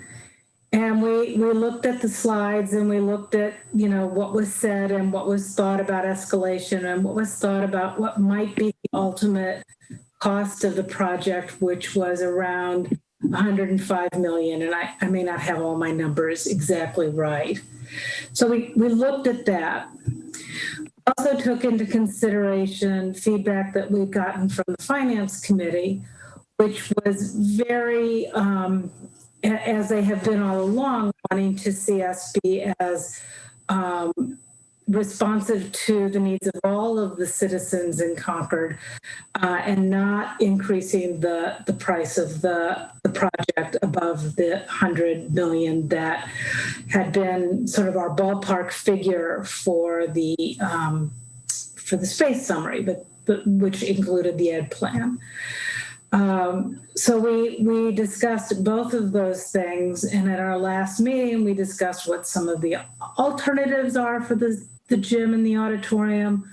We shared the Finance Committee's concerns, and also the Finance Committee, one of the Finance Committee members, our liaison to the committee, Dean Banfield, made a presentation on escalation. And it was a long meeting, and we discussed all of these things and said that at our next meeting, we would review if we thought there was any room to adjust the plans for the building, adjust the scope of the building that would allow for some enlargement of the gym and the auditorium. At what level? Not decided yet. Would it be 100 million, 105, 108 million? But that was going to be our discussion at our next meeting. And then we learned that the select board was going to be discussing this tonight. So we're here really to hear your discussion and get, this will be further input to the middle school building committee's discussion. And let me just add that we'd also taken the select board's discussion. As you remember, Dawn and I were at the select board meeting, and I don't remember when the date was, but at that time we also heard from the select board on keeping the price at a reasonable place, and your thoughts on it. So we're really, I thought I was coming to listen to you, but now you've listened to me, and I hope Dawn and Lori can jump in if I've misrepresented anything or haven't been completely clear. I do have a couple. Hi, it's Dawn, and I'm going to apologize for any background noise and not being on camera. I'm actually watching some sports at the high school with my family, but I'm listening intently. So I wasn't expecting to speak, so my apologies. But I do want to point out where we are in the process. In 2019, the town voted $1.5 million to enter into a feasibility study and schematic design for this potential project. And we are trying to close out feasibility study and move into schematic design. And that's really where we take one option and move it forward to design it to a place where we can feel confident in the numbers that are being estimated and put it forward to the town to vote on at town meeting and hopefully at a ballot. So that's the critical juncture that we're at, and the designers need one scenario to move the design forward. So we are trying to give them direction. And when we voted on the not to exceed 108 million, that was really to give guidance. I don't think anyone wants to be that high. I think that allowed us to study some alternatives on the gym and auditorium based on community feedback. And that's what we're hoping to be able to do, since we've been operating really without a firm voted budget until now. So I just wanted to make those couple of points and ask Lori if she has anything additional she wants to add. No, I don't have anything to add. Thank you. Yeah, and I'll just reinforce, I should have said this because I think that was sort of one of the things that was driving some consternation and confusion. Yes, that 108 million was set there as just a guidepost, not a target, not what that just gave us some room to actually look at adding space to the gym and the auditorium.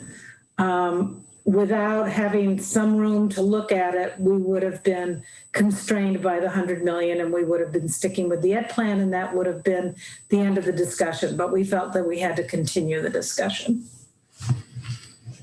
Okay. Thank you both for commenting apparently unexpectedly. So thank you for that. Having sat through these meetings, I think you did a very good job of summarizing where you are right now. It goes without saying, and I think you've heard this before, but given where we are at this point in the process, I think you have tremendous support for a new middle school going forward. And I think there's incredible admiration from not only select board members, but other members of the community in terms of the process that you're going through, the seriousness of the deliberations, and being open to not only citizen comments and concerns, but citizen requests, as well as the feedback that you received from the FinCom. So we applaud you for all of that. You're right, the select board, I think, did attempted to leave you with an understanding at the last meeting that we were concerned about the budget impact on the community. But at that time, at least, we were not talking to the exclusion of being open to additional citizen comments, which needed to be gathered at this point in the middle school building committee's own process. The other thing that I'll say, and I'm speaking on my own behalf at this point, is that I certainly have a high degree of respect for the committee process, the committees that have been appointed by the select board to inform the select board and to deliberate and struggle with these very serious questions that you're struggling with right now. That may be shared by other select board members, but as I say, I'm speaking for myself on that particular point. So I think with that, I'd like to open it up to other comments from select board members, because as you heard, the representatives from the school and the middle school building committee today are particularly interested in where we are on this.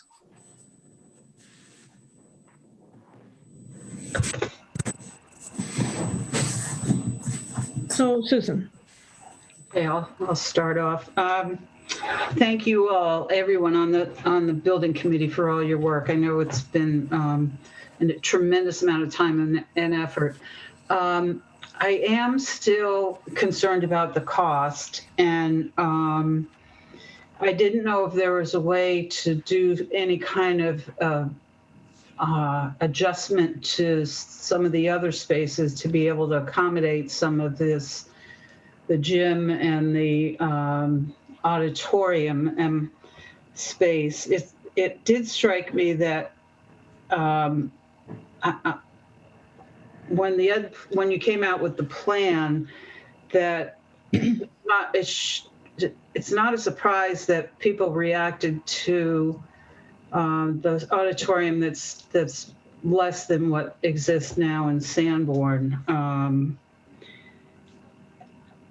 So I think that could have been anticipated, but that was then and this is now.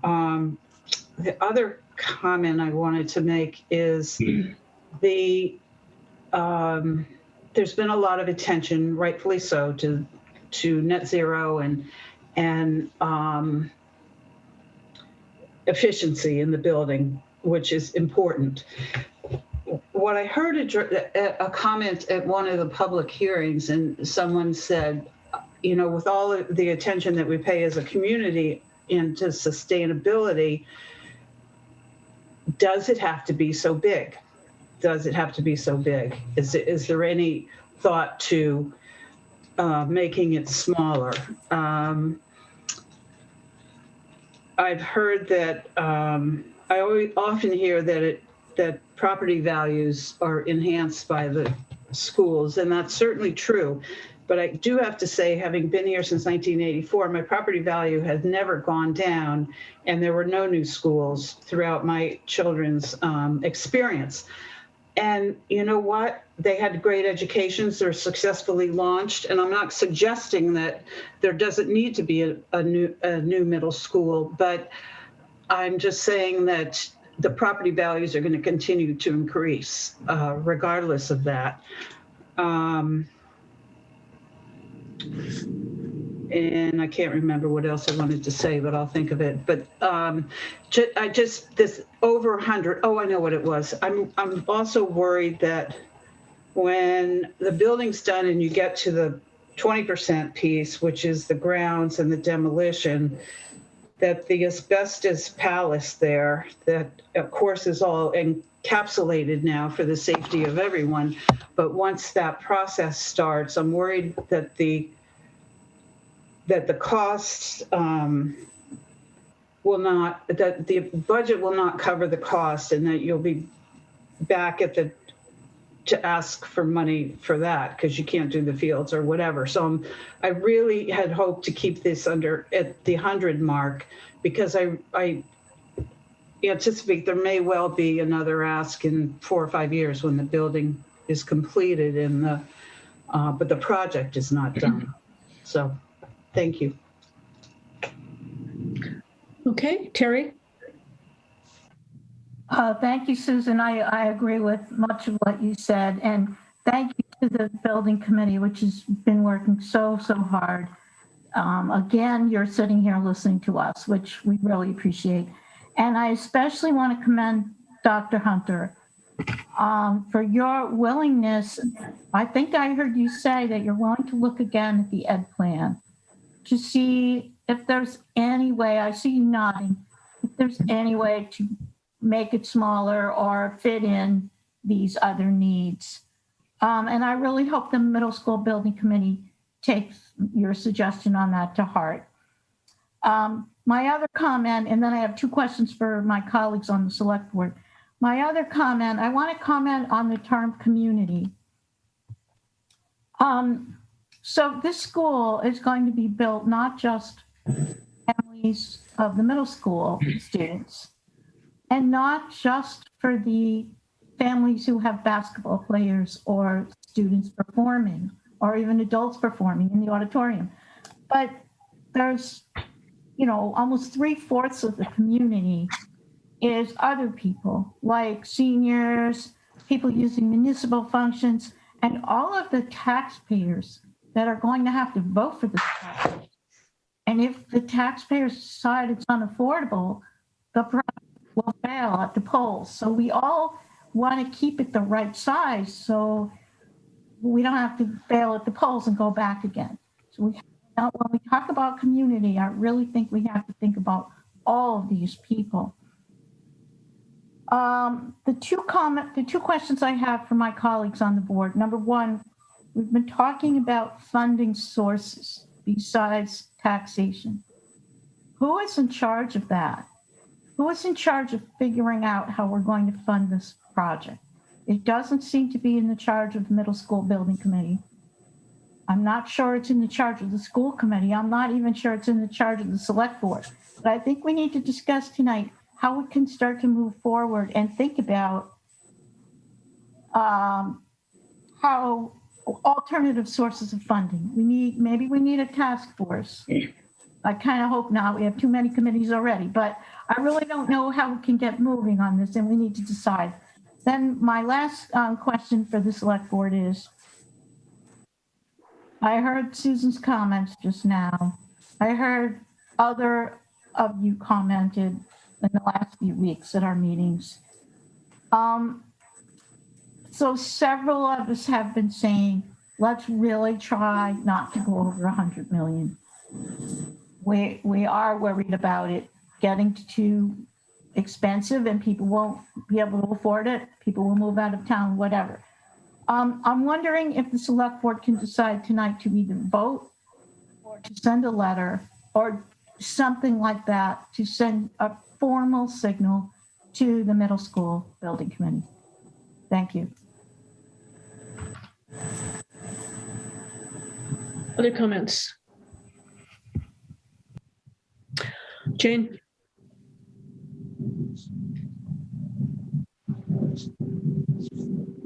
You're on mute, Jen. No, I know my computer Oh. somehow, I don't know what suddenly happened, but Oh, sorry. my computer's suddenly fritzing on me. I think I made my comments fairly clear at the last select board meeting, but I look at the middle school building committee and the price tag coming with this middle school as painful, as a significant impact on Concord, and yet an unavoidable one. We have put ourselves in this position over time. This is the price of a building. This is the price of a building that is sustainable, which is not only our value system, but it is the way buildings will be built going forward, certainly for the lifetime of this building. And it is intended to serve, as you said, Terry, not just the needs of Concord middle schoolers, but also Concord community, which by that very definition places greater significance on some of the auditorium and some of the other usages of that building, which are places that I've seen price discussions go.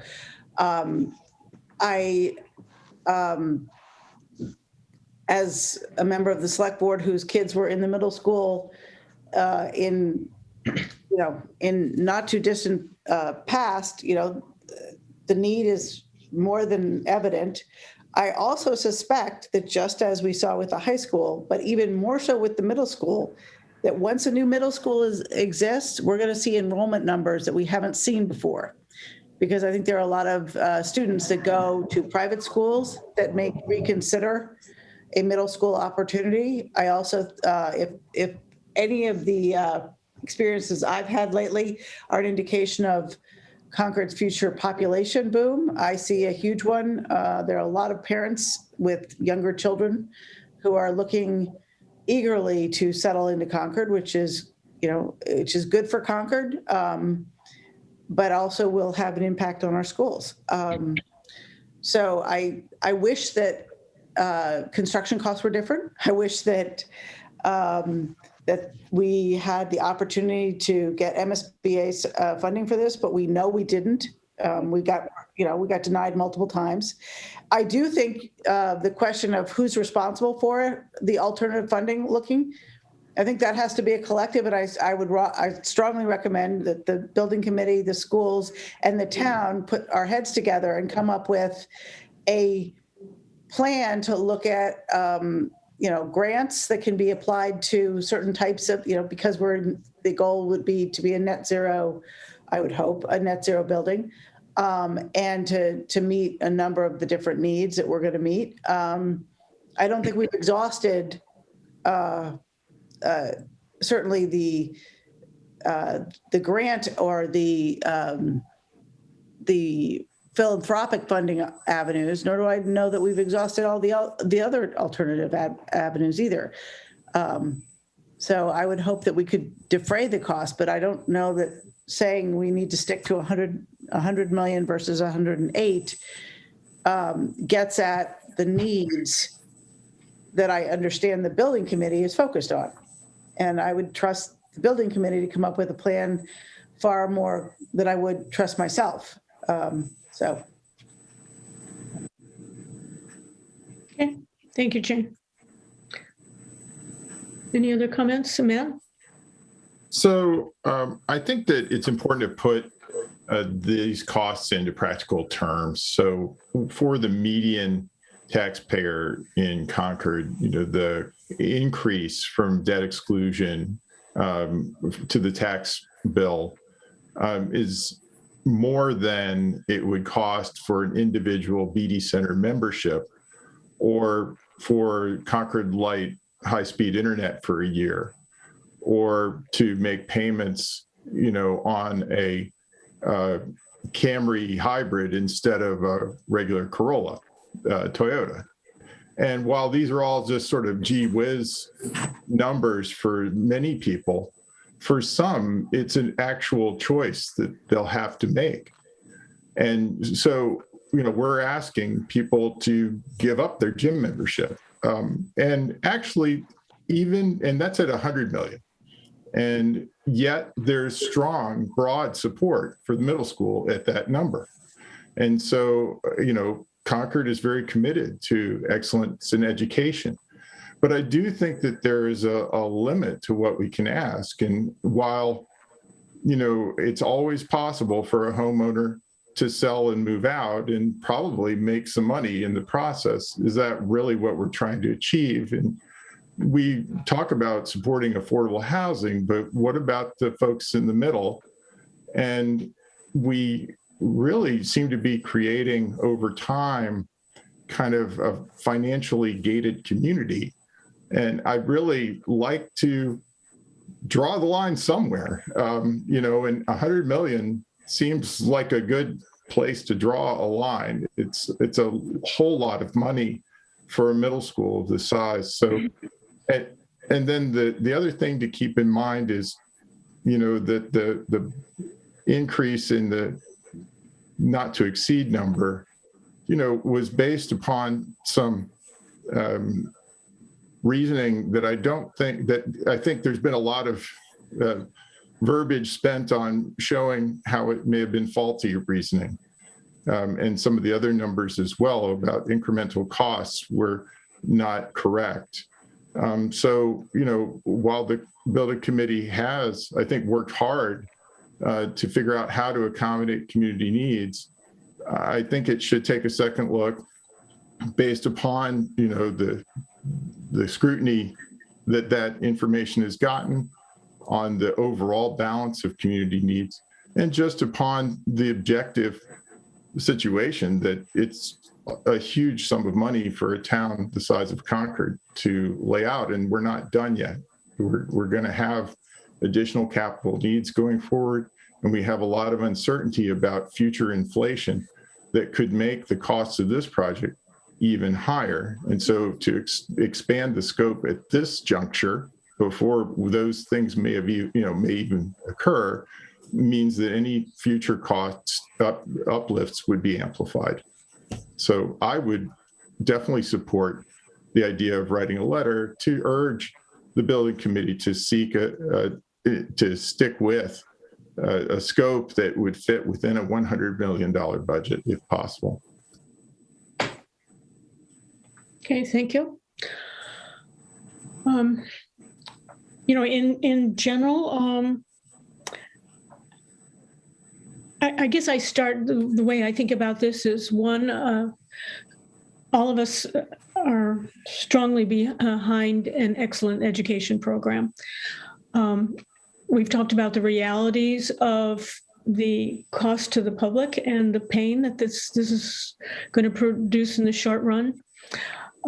We've talked about, while I don't necessarily agree with the difference between 100 million cap and 103 million cap in terms of the impact on our tax burden, I'm more concerned about having a building that meets both school and community needs, particularly given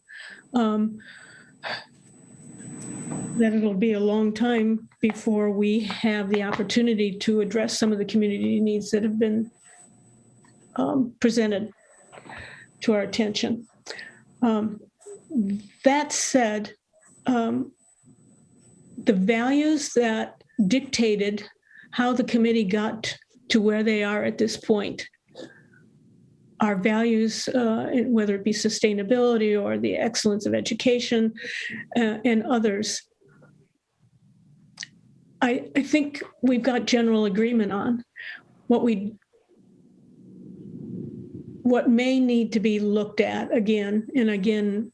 We've already recognized the openness of the committee to do this, to look at how do we still hold on to those values and not put ourselves in a position that's going to be untenable in terms of, one, what the taxpayers can totally handle, and also getting a successful vote at the polls. Just this weekend, some of you may have seen an article, and there's been numerous articles, but I read one just this Saturday from the real estate business community talking about the cost of escalation being 13% on not just some of the items we had already heard about in terms of wood, steel, et cetera, but an expanded list of items. So, the contingency that needs to be built into this plan, even though the actual build of the building is out a couple years, that contingency, as someone's already mentioned, in terms of the uncertainty of where we're going to be, both with the inflation costs as well as the cost of materials here, is going to probably be higher than we normally would build into a project. So, we've really tasked the middle school building committee with a horrendous project here, with our full support for new middle school as their starting point. So that's my comments at this point. So where are we, Select Board?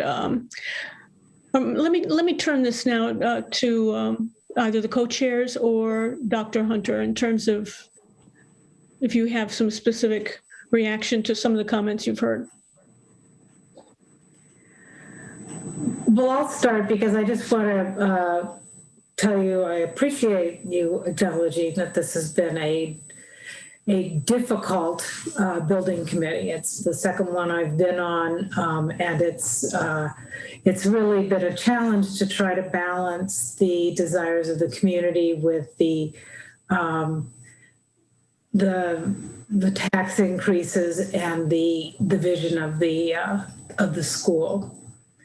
I just want to point out that we started out with a vision for a new middle school, and that's one of the reasons why I'm on this committee, because I do so strongly believe in the importance of buildings contributing to the outcomes for children, especially in middle school. And the vision that is embodied in the Ed Plan is so strong and so, to me, remarkable, that it puts us in an even more difficult position when we start to talk about, do we make trade-offs in the educational plan for community benefits?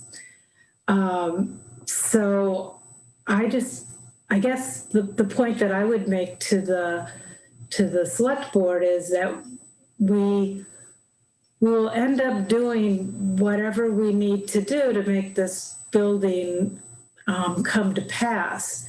But it would be a real shame to shortchange the educational plan when that's what this building is about. Yeah. Hi, it's Dawn again. I would just add to Pat's point about shortchanging the educational plan. My biggest fear, the things that keep me up at night regarding this project, have to do with, will it sustain the duration of the time in which we're tasked with building this? And that means providing enough variety of space, flexibility of space, flexibility of use as educational plans evolve and change.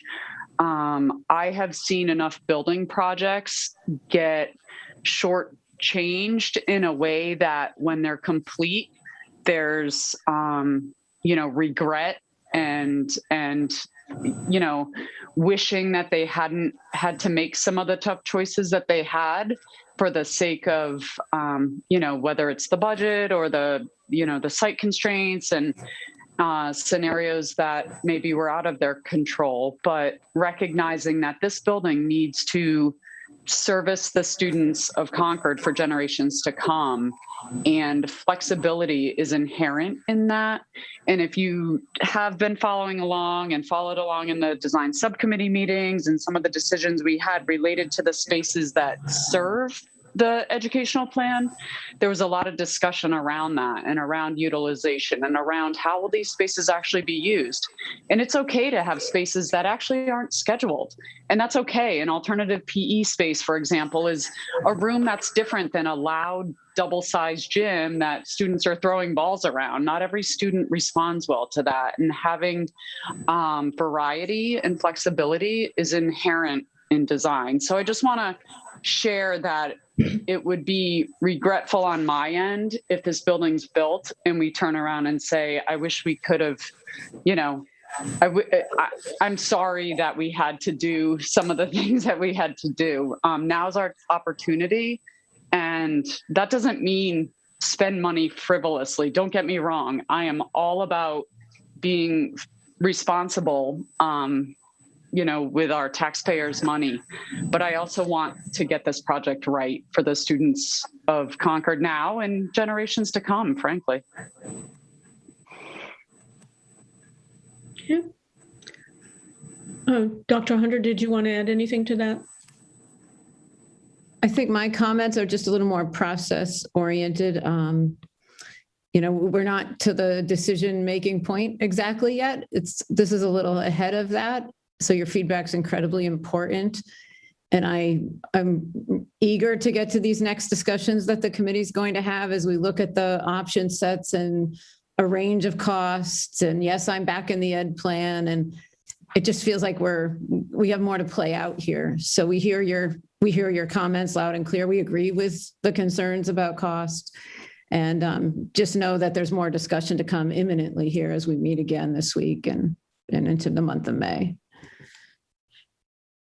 Okay, thank you.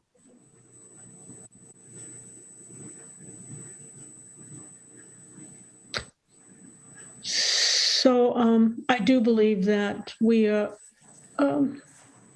the parties that are here today and the middle school building committee itself is listening intently to not only the comments that have been made by the FinCom, but to our comments here today.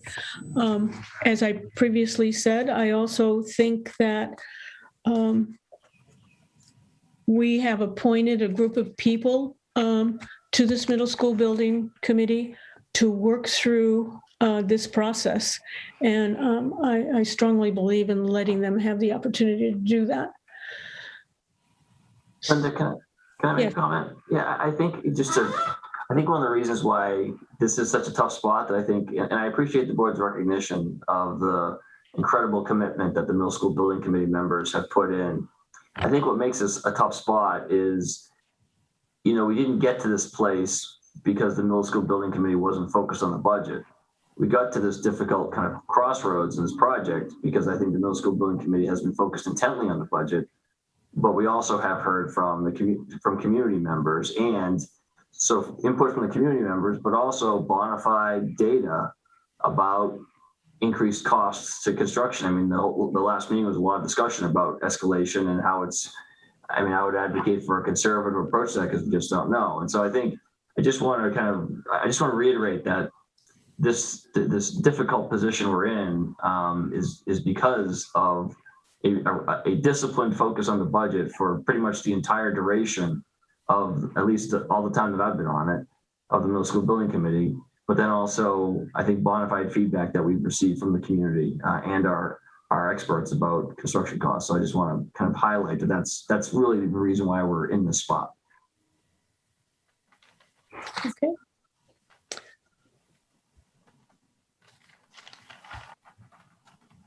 I would like to give the committee the opportunity to take all this feedback that they've heard from both the FinCom and ourselves and work through their next meeting that's going to be critical. There may be other points of view on that on the committee, on the select board. Terry. So Linda, I think I hear you saying then that we have representatives, we have both co-chairs here from the middle school building committee, and they say they're hearing us loud and clear, as well as the superintendent. And that I think I hear you saying, Linda, that you don't see the need for the select board to take any kind of vote or send a letter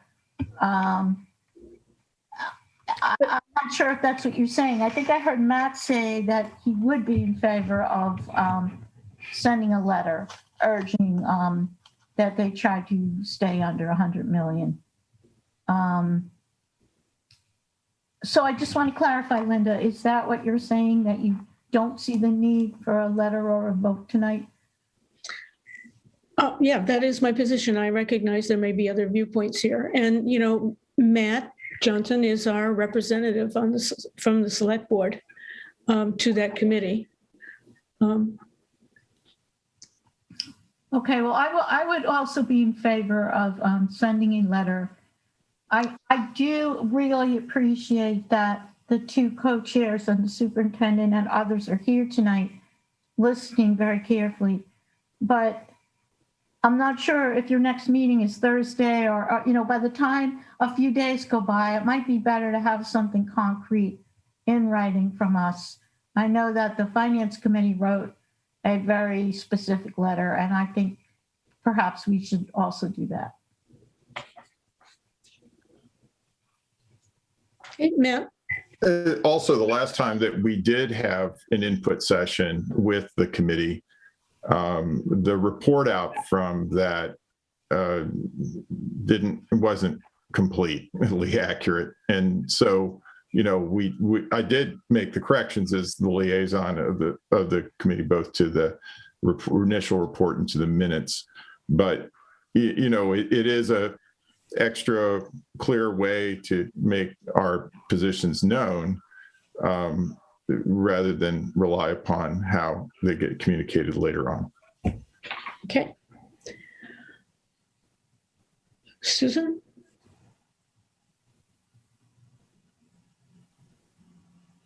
A minute. Okay. Yeah, I think having some reference to capture our discussion today would be good to refer to, because I thought I was pretty sure our last when the school committee came to us, or excuse me, school building committee came to us a month or two ago, that it was a pretty, although we didn't vote on it and there was no letter, that the message I thought was collectively what we echoed today, a deep concern about the cost and the impact on all of the citizens for the project. But, okay, I'll leave it at that. Okay. Jane? Jane, are you still with us? She is not. All right. Can someone see if Jane's all right and if she's going to be rejoining us?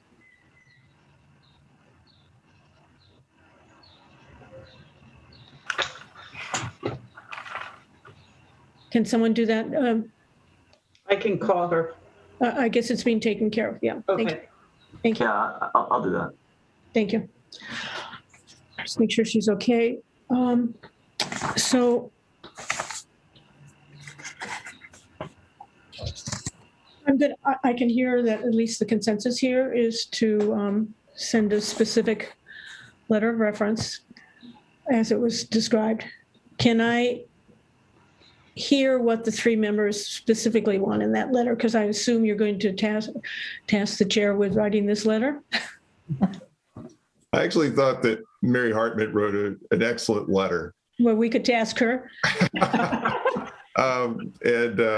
know, I think that we're past the whole discussion about the, you know, how the higher number was arrived at and so forth. I think really more it's a question of establishing our, you know, a desire to keep the budget within the 100 million that the previous proposal had estimated. And also, though, to affirm, you know, our support for the middle school project and excellence in education in Concord and, you know, fulfilling this educational plan. So all of those aspects. And I think that plagiarism is the better part of valor. in some cases here. Well, Matt, I think you expressed it beautifully, and so did Mary. Maybe you want to just draft a couple of sentences and refer to the FinCom letter, and then Linda could tweak it, approve it, and send it. Jane, I'm glad you're back and you're okay. Yeah, I don't know that the two of us can be tasked to work on this without creating a subcommittee, unfortunately. Right. Mhm. So I apologize for disappearing. My computer just died completely. So now I'm on myself. So Jane, I think we have at least 3 of the members at this point who would like to see a letter sent to the middle school building committee reinforcing the concept of trying to stay within the 100 million previously proposed budget. And, you know, affirming both the middle school projects efficacy, as well as, you know, our commitment to excellence in the education program. I am not as inclined to support a hard cap at 100 million. I don't know that I can. I don't think I have the tea leaves to read to know that that 100 million gets what we need to have done for this building, not just for now, but looking forward 20 years. So I wouldn't necessarily, you know, oppose members of the select board writing such a letter, but I don't feel strongly in support of it. And I think maybe this is also a point in time when my signature is not as critical to the letter as it might have been.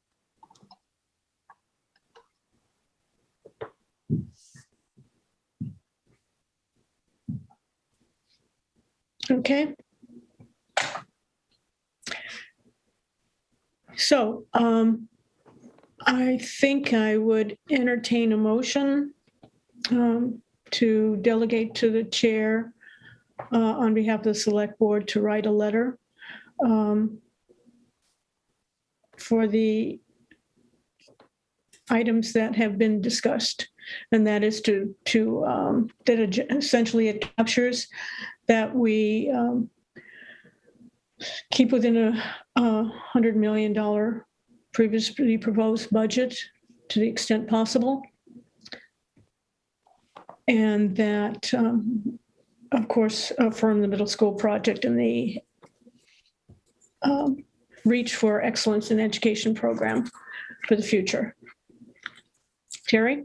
And also, somebody used the term put our heads together. If we could add, we also propose finding a way for the select board, the school committee, the middle school building committee to start working together on sources of funding. Okay. Okay, I move to authorize the chair to draft a letter to the middle school building committee affirming our support of excellence in education in the middle school.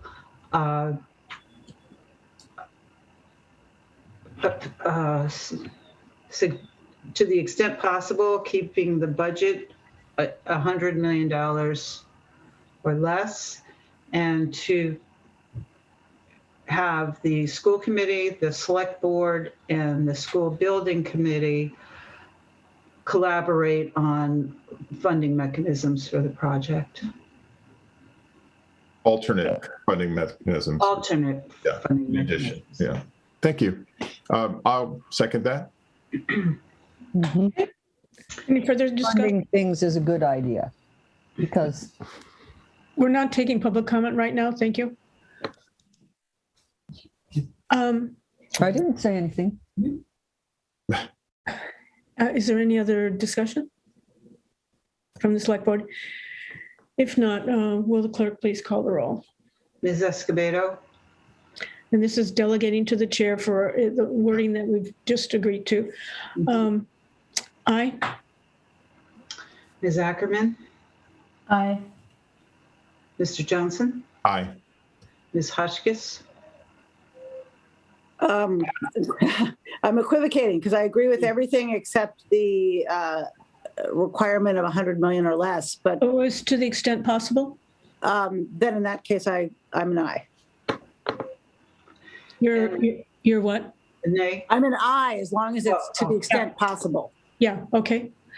and Okay, myself, Ms. Bates, aye. okay. That's unanimous and the chair so declares. All right, everyone.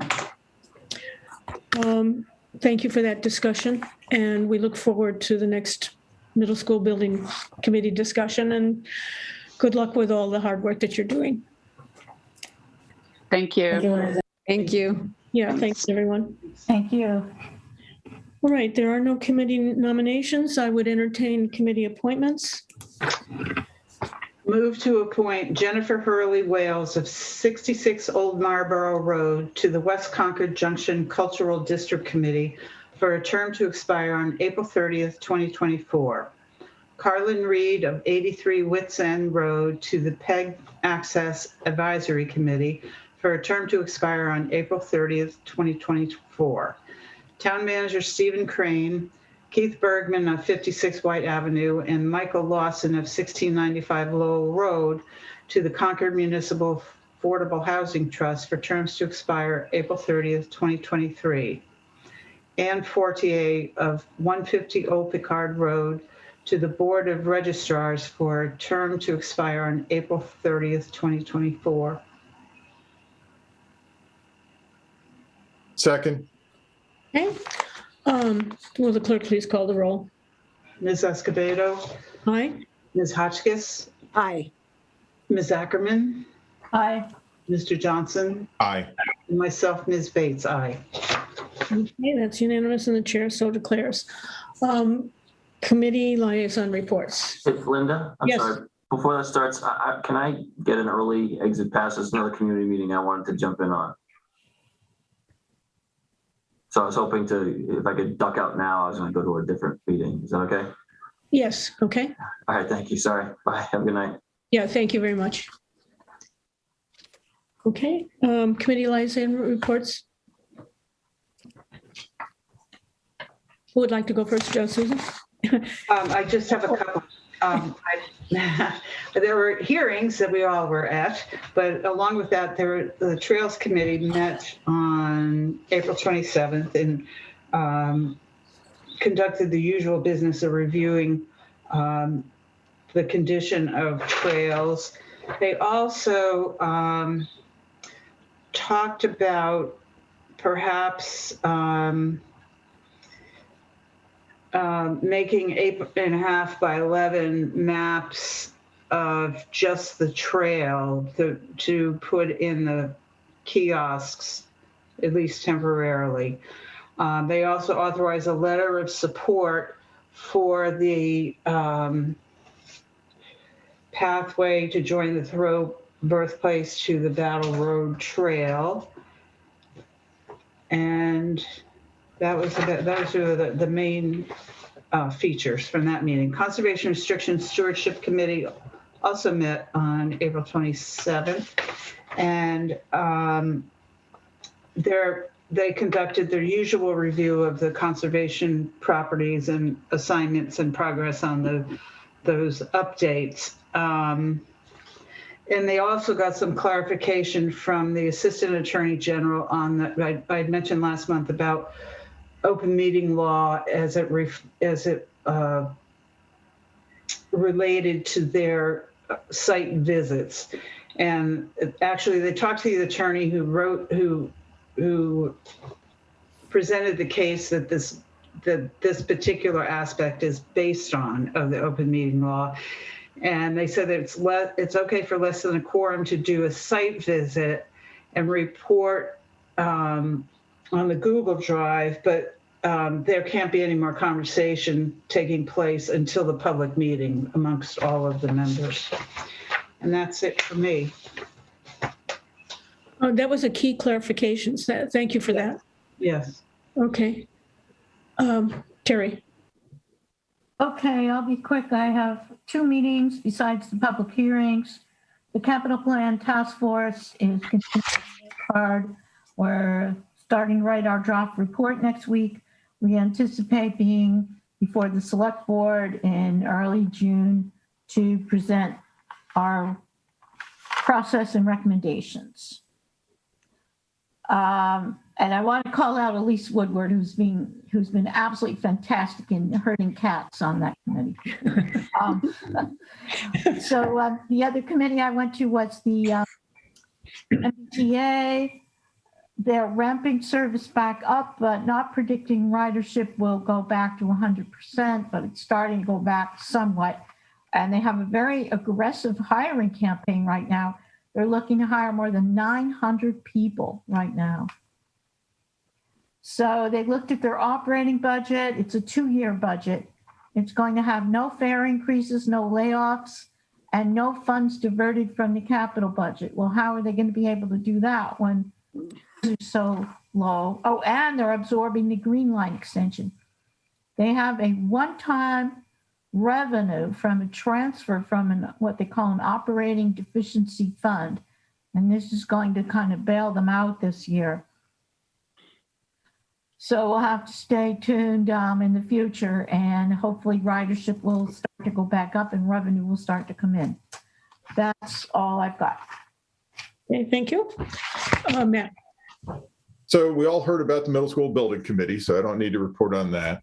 But the other meeting last week, which I actually missed, but have now debriefed with the chair and with others, was the Housing Authority meeting. And there, in the wake of the previous selected candidate dropping out of the process, they reopened the executive director process. And they have now authorized the chair to negotiate a contract with another of the finalists, Jennifer Polito. So she is now the sort of designate. That contract then would be approved at a subsequent meeting and then go to the state for their approval, the state authorities. So the executive director search is resumed. That whole director selection has resumed, and there is a new candidate director. So I think that was a quick recovery under the circumstances. So that's my report. Okay, Jane? Yes, I have a brief report having attended the Select Board public hearing and the FinCom public hearing. There was the Climate Action Advisory Board meeting. We've all discussed Article 31, and that was a large portion of the discussion, as was Jake Swenson led a conversation about home energy scorecard programs, which would be, again, intended to increase electrification, improve energy efficiency of residential buildings, and also implementation steps to explore the potential for time of sale energy assessment requirements. So these are all, steps in line with finding greater efficiencies and greater opportunities for electrification throughout Concord. There was a discussion of, again, the reviving the efforts along the lines of a small committee looking at the oil usage of many homes in Concord and looking at ways to reach out to the homeowners of those residences at their interest in and ability to switch to other alternative forms, and certainly looking at taking another stab at efficiency there. And then there's a discussion on commercial building disclosure led by John Baldock, based on his work in Cambridge and his general knowledge, as well as his membership in CAB. CAB has an amazing, in terms of looking at the resources Concord has, the membership, CAB's membership as a committee is really impressive. And they were talking about the priority actions in Sustainable Concord to improve energy performance of the commercial building sector, which is going to be a longer and more in-depth conversation and discussion and advice coming from CAB into the future. This was more of a preliminary. And that was the end of my meetings for last week. And I'm actually missing the same meeting I suspect the town manager jumped off for, which would be the White Pond Advisory Board Committee, which is going on right now. So I will be joining that as soon as I jump off this. Okay, thank you very much. And that reminds me of one other thing that I missed, which is interesting for 2 points. The Recreation Commission met on Tuesday night at 7 p.m., which in fact conflicted with the Select Board public hearing. And I would hope that in the future, we try to find ways to avoid those kind of conflicts. But the second thing that was notable about that meeting is it was disrupted by a Zoom bombing incident, and they had to abandon ship, in effect, and terminate the meeting. And I swear it was not me who did it.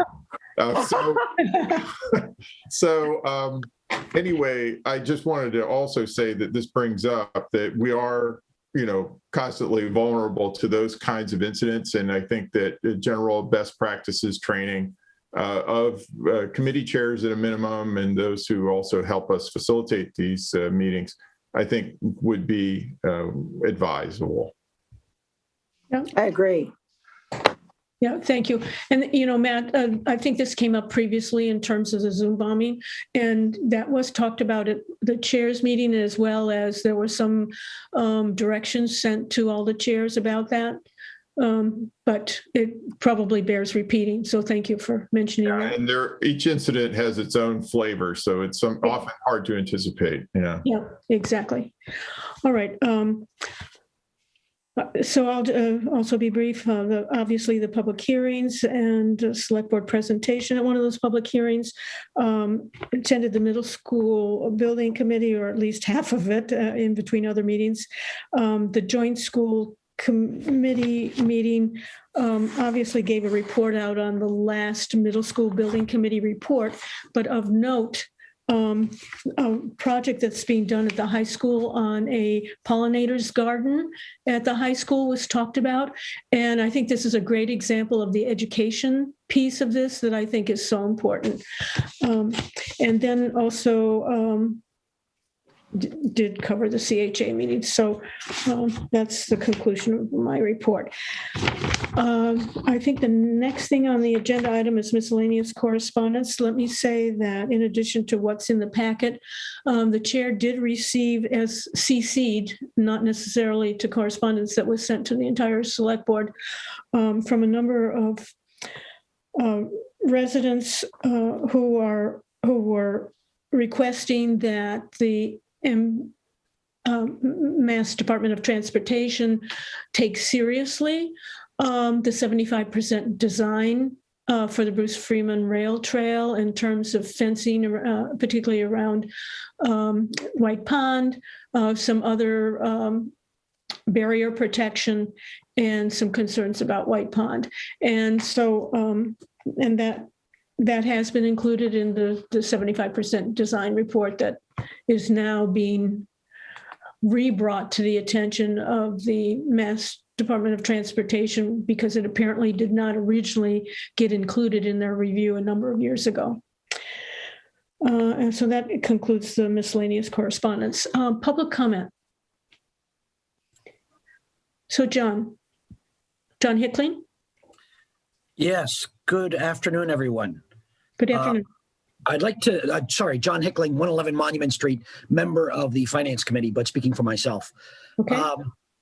I'd like to commend the board on a fantastic discussion of the middle school building project and both the costs and the benefits associated with it.